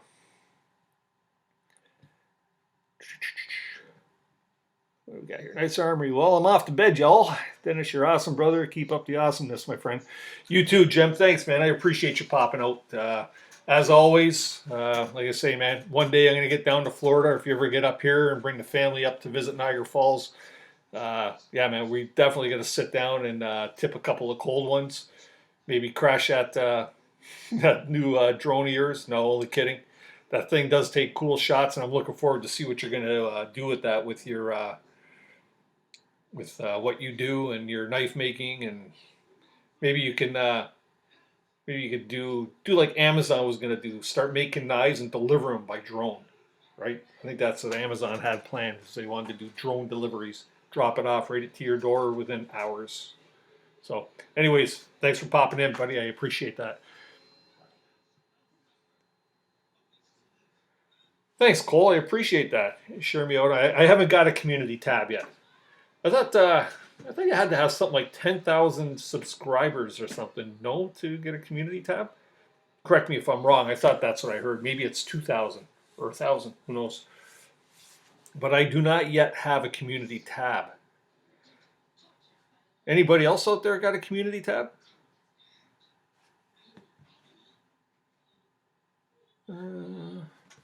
Herbert T. I gotta get Herbert here. There's Herbert T. Just going to go to your channel because I'm gonna get you subbed right now, Herbert. I wanna see what your stuff. Oh shit! I've been to your channel. Here we go. Got you subbed. I think I was commenting the one day on your fishing kayak. That thing is sweet. From the looks of that, you got that thing outfitted right now. You've got all kinds of. You got your packs on there. You got your or your rod holders. I can't see, but does that thing have? Let's see, you got a spare paddle on the side, but do you? It is a paddle type too, right? Tell us about that thing. Tell us about the kayak. I had a couple buddies that really wanted to get the fishing kayaks because we have a couple of rivers around this area that would be something like that would be perfect. We've got the Welland River, and the Welland River is really a unique river in the fact that it always looks muddy, always looks murky and muddy. But they say it's one of the cleanest water sources in southern Ontario. Even cleaner so than Lake Erie, Lake Ontario, and Niagara River. And some of the species of fish that you can catch in there, like personally, I have caught, last summer I caught 2 black striped muskies. I've caught largemouth, smallmouth, walleye, perch, I said large and smallmouth bass. Of course, all your panfish, sunfish, crappie.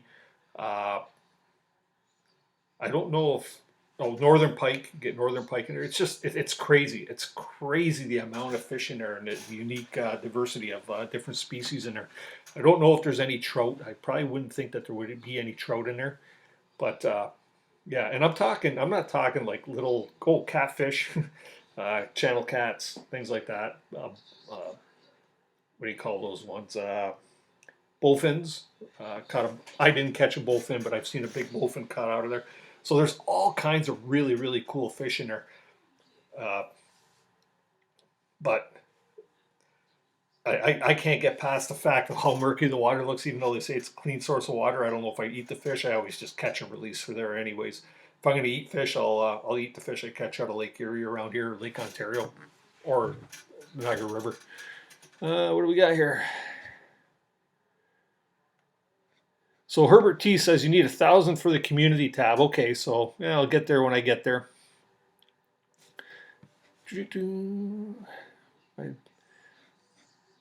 Yeah, I'm working on developing a daily video that will be a series but it's a lot of work been collecting.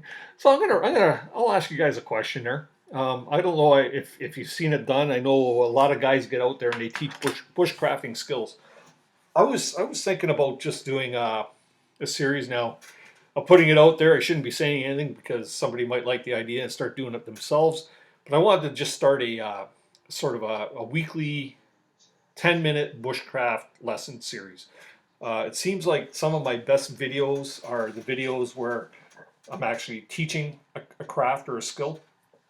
And I guess that's why a lot of people get on there is they want to be informed. They want to learn how to do stuff. So I was thinking about maybe once the weather starts getting a little nicer around here, starting just something that's a quick and easy tutorial on how to, things like how to start a fire, how to collect tinder properly, how to sharpen an axe, how to tie certain knots, just different things like that about the bushcraft.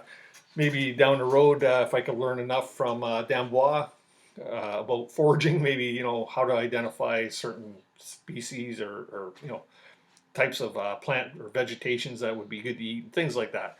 So look for that to come in the near future from Canoehound Adventures, just part of a series, just something that I could offer out there to teach people a few things.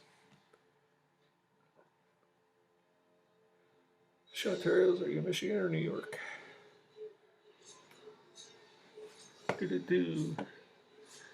Northern bass fishing, Canadian side of Lake Ontario, Kingston, about an hour and a half from Melinda.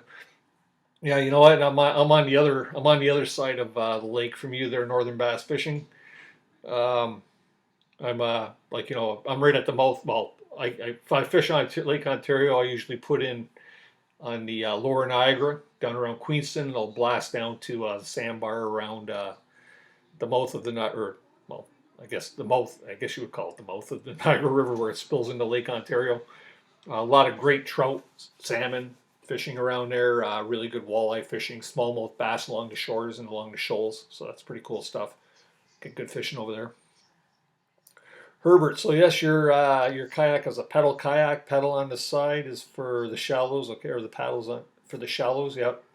Yeah, you know what? That's a neat thing about a kayak is you can get those things into anywhere. That's the best thing. Go in there for them lunkers that the guys at the big boats can't get into.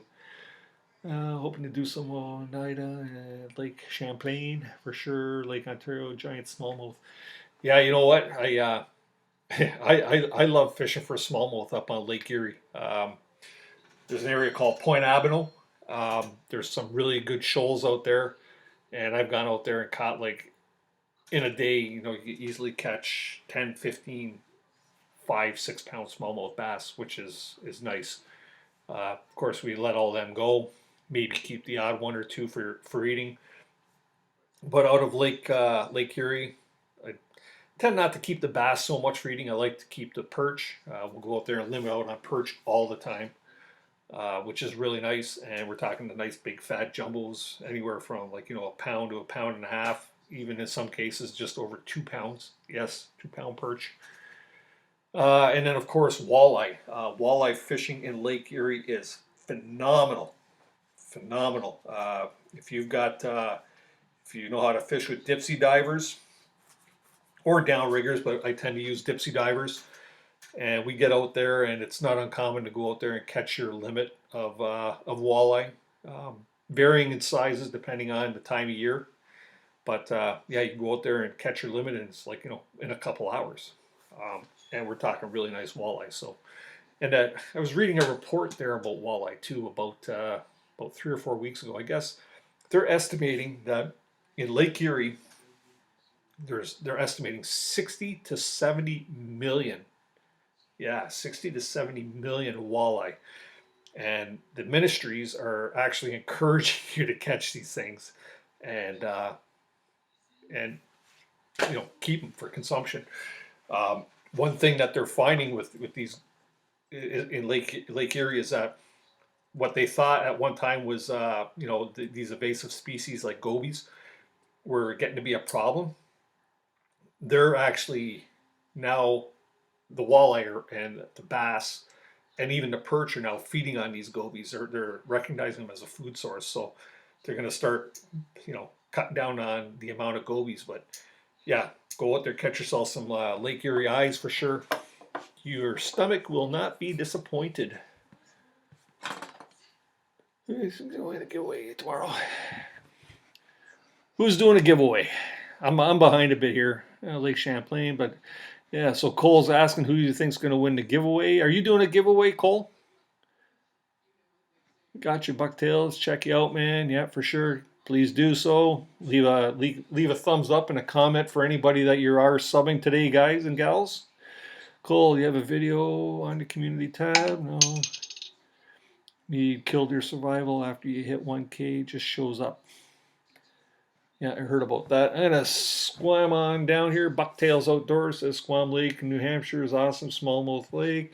What the heck, Cole? Triple Tail TV. Hey, thanks for popping in tonight. You're a new face I'm seeing in here. Thanks for popping in. I appreciate it. We're just over 2 hours here on this chat. I'm gonna try to kill it at about 2:20, which seems to be my my normal time for one of these live streams. Yeah, I'm just leaning in here because I'm reading the computer behind with the chat going on here. Going to be a blast catching lake sturgeon in a kayak. At least it's 100-pound fish. You know what? That would be so cool, eh, Cole? Yeah, catch a big sturgeon like that. I know we got sturgeon here on the Niagara River, and I know guys that scuba dive on the Niagara River, and they say it's not uncommon for them to go down there and in some of these little eddy areas, they'll see sturgeon down there that are like 5, 6, 7 feet long. Those things are monsters. I've never caught one. I think I hooked one time, but I've never actually seen it or landed it. It was about 2 years ago on the Niagara River. I had a hit, and it took. My boat was flowing with the flow of the water, and the fish under the boat and just kept going. My line went, and it just snapped. So whatever it was on there was huge. I know it wasn't a snag because I actually felt the run. So, plaster. My wife's PB in Squam is 5 pounds 3. Yeah.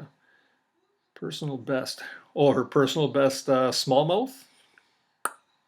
Cool, not crappy. Everybody. Killdeer. Where are we getting crappie? I'd like to get out for some crappie. I know in the what is that? The out by Dunnville.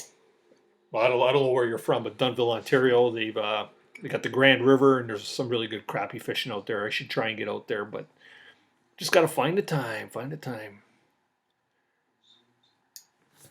For a whopper popper.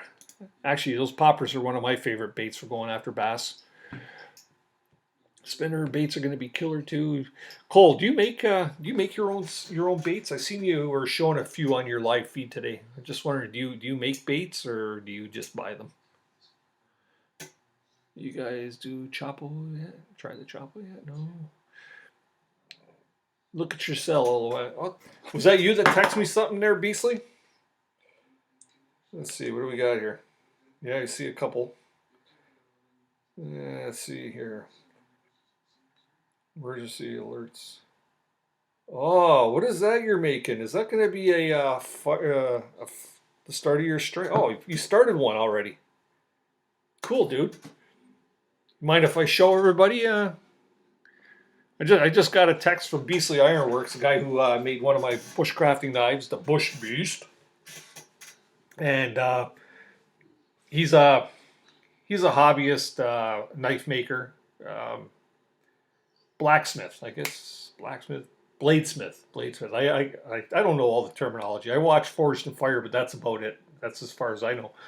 But I'm gonna show you. He's in the process. He's making me a flint steel. I don't know. Let's see here if we can get that. See that on there? It might be a little bright, sorry, the contrast, but you could see it there on his awl. And yeah, pretty cool, man. This guy, he does some really cool stuff.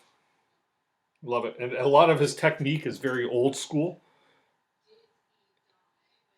But hey, whatever works for you. That's cool, Dave. I'm looking forward to seeing that. Maybe I should try and pop over one day when you got that thing blazing red, and I could check that right out.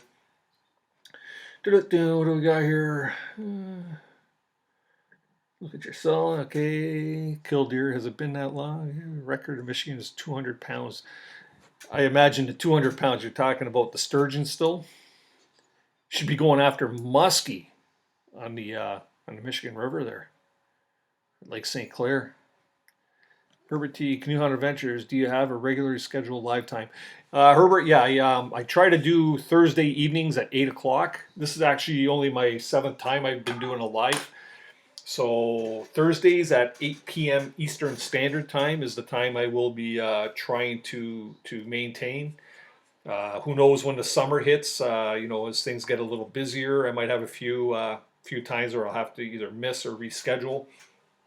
I mentioned earlier I have season's tickets to an Ontario CFL football team, the Hamilton Tiger Cats, and I noticed I got my schedule for the 2019 season, and I have I think 3 games this summer that will be on Thursday evenings, and I'm sorry, but I don't miss my Tiger Cat football. So those would be ones where maybe I'll have to reschedule or something. But Thursdays at 8 p.m. is what it's at right now. So hope you don't mind checking me out there from time to time. I know the channel will keep growing, and our viewership will grow. And the one thing that I am planning on doing too in the future is I want to start getting some collaboration and like some live feed interviews going and stuff like that, so we get a couple screens and people can get to know each other, and then I could actually talk to you people face to face, screen to screen, and actually it's a little easier to interact like that when you're actually speaking with somebody and interviewing somebody, right? So that's cool. My line of Cole. So you have your own line of fishing lures. When I'm done, I will have about 10 baits in my line. Very cool. Where can I see them? You have a website, right? If you've got a website, Cole, feel free to put it up here in the chat so everybody can have a look at that. I have no problem if you want to put up a link to your website. I think I heard you in your live feed saying that you were starting a website, but yeah, go ahead, advertise it, man. I got no problem with that. Everyone's got fishing fever tonight. Yes, we do. Spring is here. I can't get out there quickly enough. And Herbert, I agree. Beastly Ironworks does need a YouTube channel. He was discussing it with me. Dave at Beastly Ironworks is actually a personal friend. We've worked together on different projects in the sign industry because we're both sign makers and installers. And Dave was mentioning to me that, hey man, like, is it hard to get it going and stuff like that? I said, no, it's not. It's not really hard to get it going. It's just like any other program. You really got to learn it and just sort of, get the hang of it type of thing. But, when it comes right down to it, do it. I say do it, man. What else we got there? Northern bass. We're prepping now for snow on Sunday. This is ridiculous. We're 3/4 of the way through April, and there's still places talking about getting snow. This is ridiculous. This spring has been way too long. Makes me want to move down to Arizona or something, right? If it weren't for the northern country, I'd move down south. It's all old school because I don't have anything new to pound steel on. LOL. Yeah, but you know what, Dave? You've got that. You got that anvil there. I think you said it was your grandfather's anvil, and that thing. That's heritage, man. That's something. Hold on to that thing forever because that's something you can never get again, right? And if it's been handed down to you, I would keep that baby. I know it might need a little bit of work, but you know what? It would make a hell of a piece on the mantle, right? So. Cole, Northern Bass, Fishing and Outdoors says Cole 8 pounds 6 ounces. Damn, that's heavy. Yeah, finally is here. Northern Bass Fishing and Outdoors. Thank you. But me and my anvil, we have a good relationship. Yeah, well, you know what? Whatever goes on behind closed doors, Dave, between you and your anvil.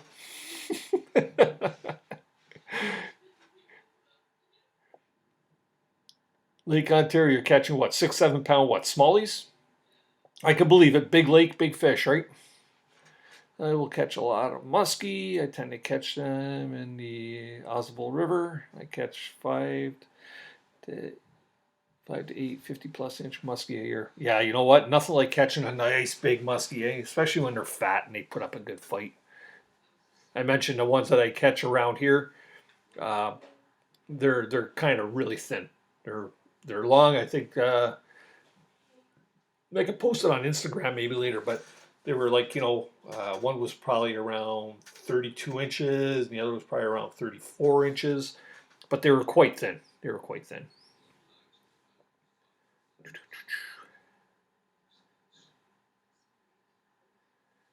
Herbert, that would be awesome, man. I've never been raided. I've actually participated in some raids and gone over from different chats that I was in and gone over and showed some love, but it was usually to people that I follow anyways. That's cool. I've never been rated, and to get rated would be pretty cool.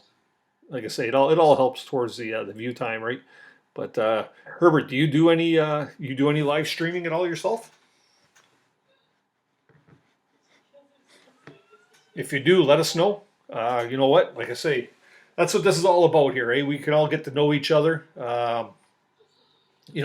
Do a little bit of networking, try to build each other's channels a bit. I've got no problem whatsoever. I've actually a lot of my subscribers have actually come to me through other live streams that I've done. You get on there and you do some networking, and people come over, show you the love, and it gets things going pretty good there. And what better way to build your channel? And like I say, we all get to see each other. Like so many of these people that are on here, I see you all in other chats. And it's nice to get a community of people going out there.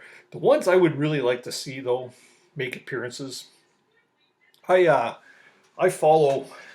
There's a live stream that I follow, a YouTube channel called Pusa Studios. They've been really good for my channel. I've actually learned a lot on what to do with my channel as far as aesthetics and getting it noticed by YouTube and things like that. Like your descriptions and all that stuff. They've been very helpful. I've never seen them on one of my chats.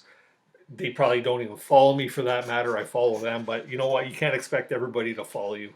But it'd be cool to get recognition from some of the bigger YouTubers too, ones that you support, but don't. You're just a speck on the wall because they're 100,000 or they're at 1 million subscribers.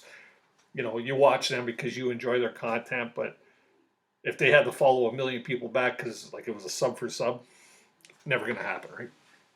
So, but I like supporting the smaller channels. I think a lot of you YouTubers that are smaller channels, and not to say, hey, don't grow your channel, because that, after all, that's what we're all here for. We want to, most of us anyways, want to grow our channels. Wouldn't mind being monetized, making a few dollars for our efforts or whatever. If it happens, it happens. But you know what? Just keep doing what we're doing. Our content is fresh. It's new. There's nothing you can't find on YouTube that hasn't already been done. I'm sorry, it's pretty tapped out. If you do strike on something that's not been tapped into, man, you've got a gold mine. But it is what it is. We just do what we do, and we share content because we want to share it with others. And if people get something out of it, great. If they don't, oh well, right? So, I don't know. Here I am, just just rambling on again, right? So what do we got here? Hey, Hunt Shack Wilderness Experience from Cole. Yeah, Cole, how are you? Good. I've only been rated a couple times. I am doing awesome. Hunt Shack Wilderness. Got rated last night. About 90 some odd people flooded in at once. Oh, that's cool. You get. I've seen it because I have rated. But to see that many go, and then all of a sudden your chat just takes right off, right? You can't. I have a hard time keeping up with 15 people in here, let alone 90 or 100 people. So that's cool, man. 90 some people at one time. Herbert won the wheel on Pusa Studios today. Well, you know what? I say congratulations to you, man. I have been trying for the 4 months I've been back at doing YouTube. I've been trying for 4 months to get on the wheel, and so many times. I think it's got something to do with the server locations because, and Andrew always talks about it. Sorry, people, we got to go by the the one that we have on my screen, not the one on your screen. Don't go by the one on your screen for the count, for the wheel, right?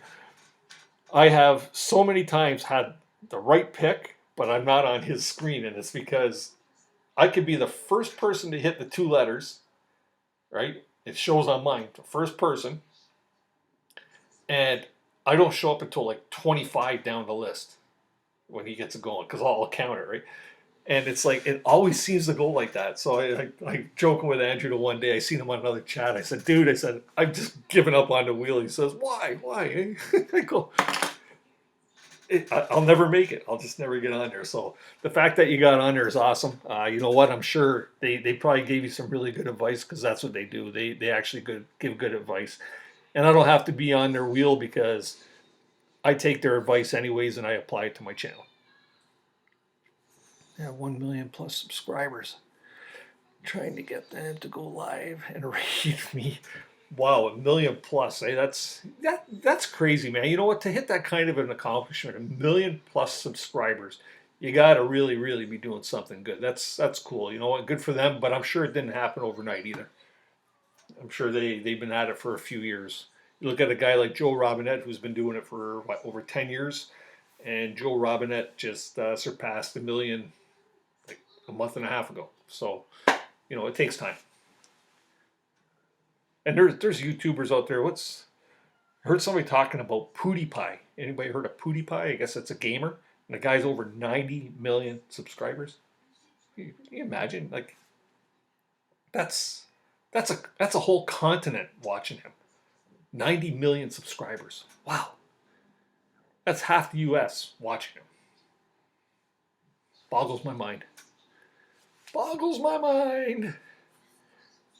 I wouldn't surprise me here at some point. They do try to get a lot of people at a time. Yeah, you know what? Yeah, Jefferson, you're on Pusa Studios quite often too. You know what? That's like I say. I don't expect everybody that I follow to follow me back. Like I say, there's people that follow me that I don't follow back. It's all a matter of are you really interested in that person's content? Like there's people that don't even have channels that follow me, right? And yet you look at them and they don't even upload content and they got almost 1,000 subscribers. They have no content. How are they getting these subscribers? It's all relative, right? You can have 1,000 subscribers, but if you're not having any viewers, what's the sense of having 1,000 subscribers? It's only a number. We need people that are going to be interested, subscribe, and watch your videos, right? And not just get on and watch a 15-minute video and watch 1 minute and duck back out again. That has a lot to do with your content and trying to create interest, but you want people that are just going to watch, right? So that's the whole thing. When I watch a video, you know what works sometimes for me is if I find a video is dragging, rather than leaving, they got a little button down in the bottom where you can control speed. Bump it up to 1.5 or 2 and watch the whole video still. Something, you might get into a lull of a video that might lose your interest, but something else might happen later that's going to catch your interest, right? So if you watch it at sometimes 1.5 or 2 times speed, you're not spending as much time on the video, but you're taking in the whole video. You're giving that person that courtesy, right? So just what I do. That's my personal thing. Northern Bass Fishing out there, come visit me in the morning. Awesome support tonight. Looking forward to checking your channels out. Yeah, please do Northern Bass. Sorry guys, like I said, I get rambling here. We're drawn to a near to an end here anyway. So just review your channel. Have some great skills. Thanks, Herbert. Much appreciated. I have the one benefit to me. Years ago, I used to have a videography business. That was way back in the days of Super VHS and High 8 videotape. So that was quite a while ago. But I do have a little bit of editing skills, but I'm still learning because that was back when everything was analog, not digital like it is now. But I'm learning. Every time I do a video, I try to learn something new, as well as the live feeds. Try and learn new stuff. Things like doing, let's see here. Get my my logo going back in the corner. And then sometimes if I like things, I'll do one of these things and I'll go, hey, it's Canoehound approved, right? So, yeah, call it what you may.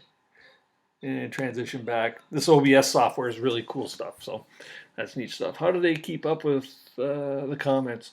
I don't know how they keep up with the comments. If you're talking about Pusa Studios, well, they got two teams. Like Ksenia, I always have a hard time saying her name, and Andrew. So between the two of them working at it, they do a lot. I think Xenia does all the more of the commenting, typing, and Andrew does all the banter, right? So DeQuincy Wilson, hello, how are you? Well, hello, how are you? Thanks for popping out tonight. Doing well here tonight. We're on here for just over 2 hours now. Oh, never mind, just over 2 hours. 2 hours and 25 minutes. I think this is the longest live I've ever done. But and we'll probably be drawing it to an end here very shortly. But as long as new people keep popping in, new friendly faces, it makes it all worthwhile. What are you up to this evening, DeQuincy? Hopefully just having a chill, laid-back night. I can't go live at the moment on my phone. Need 1K. Yeah, you're one of them ones that were affected by that, eh? There's a few. One fella that I helped out there, Inspirational John, he was in the same boat as you. And you know what? Through the support of a lot of people out there, they all got him back up so he could be back up and live streaming with his phone. So everybody that's still in the chat here, you know what? Go over, check out DeQuincy Wilson's channel and see if we can get him a little closer anyways to 1,000 subs so that his ability to do live streams on his phone or his mobile device will work again. Kind of a stupid rule by YouTube. They keep changing the rules when we least expect it, right? Cole Outdoors says his longest stream is 16 hours. Dude, how do you do it? I'm on here for 2 hours and I can hardly talk anymore. My throat is dry. I forgot I had beer.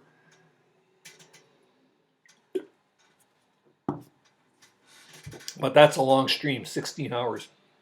Unless you just had it running in the background while you were like working around the yard or tuning up all your fishing equipment. Quincy's just getting off work. Well, thanks for jumping in and joining us here. And yeah, 16 hours, Hunt Shack says. That's crazy, man. That's like two shifts at work, right? Well, guys, you know what? I go live, but only have one viewer. And who would that be, Jessica?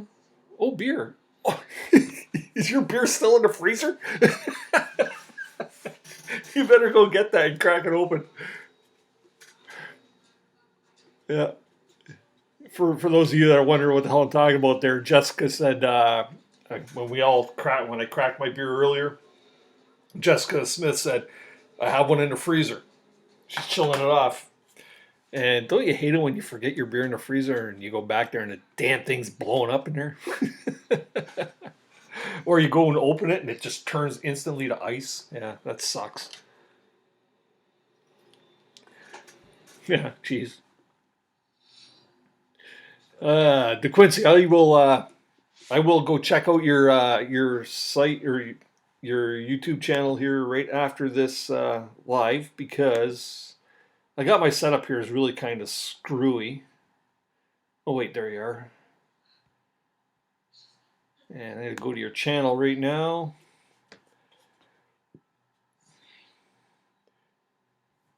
So you got, what is it? You got a gaming channel?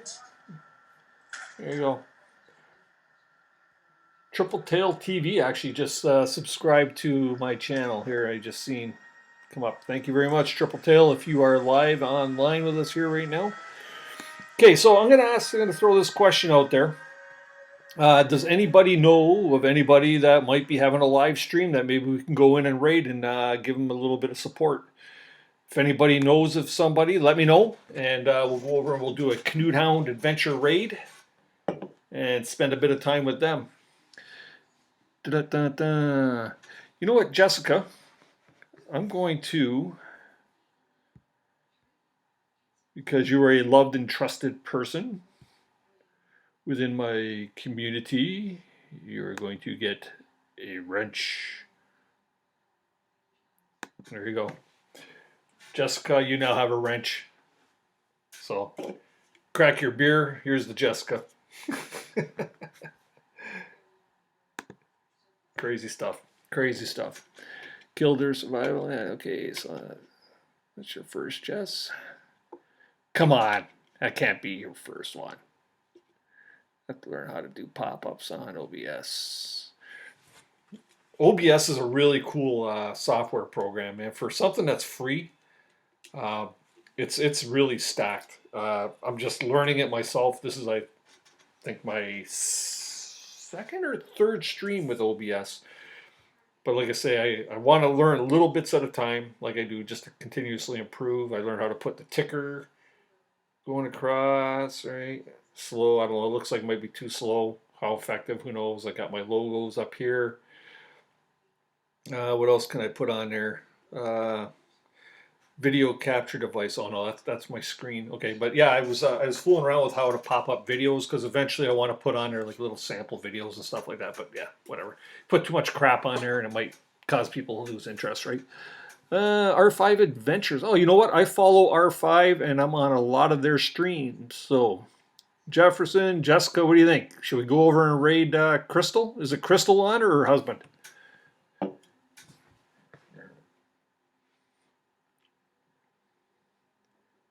Oops, PA hunting and trapping.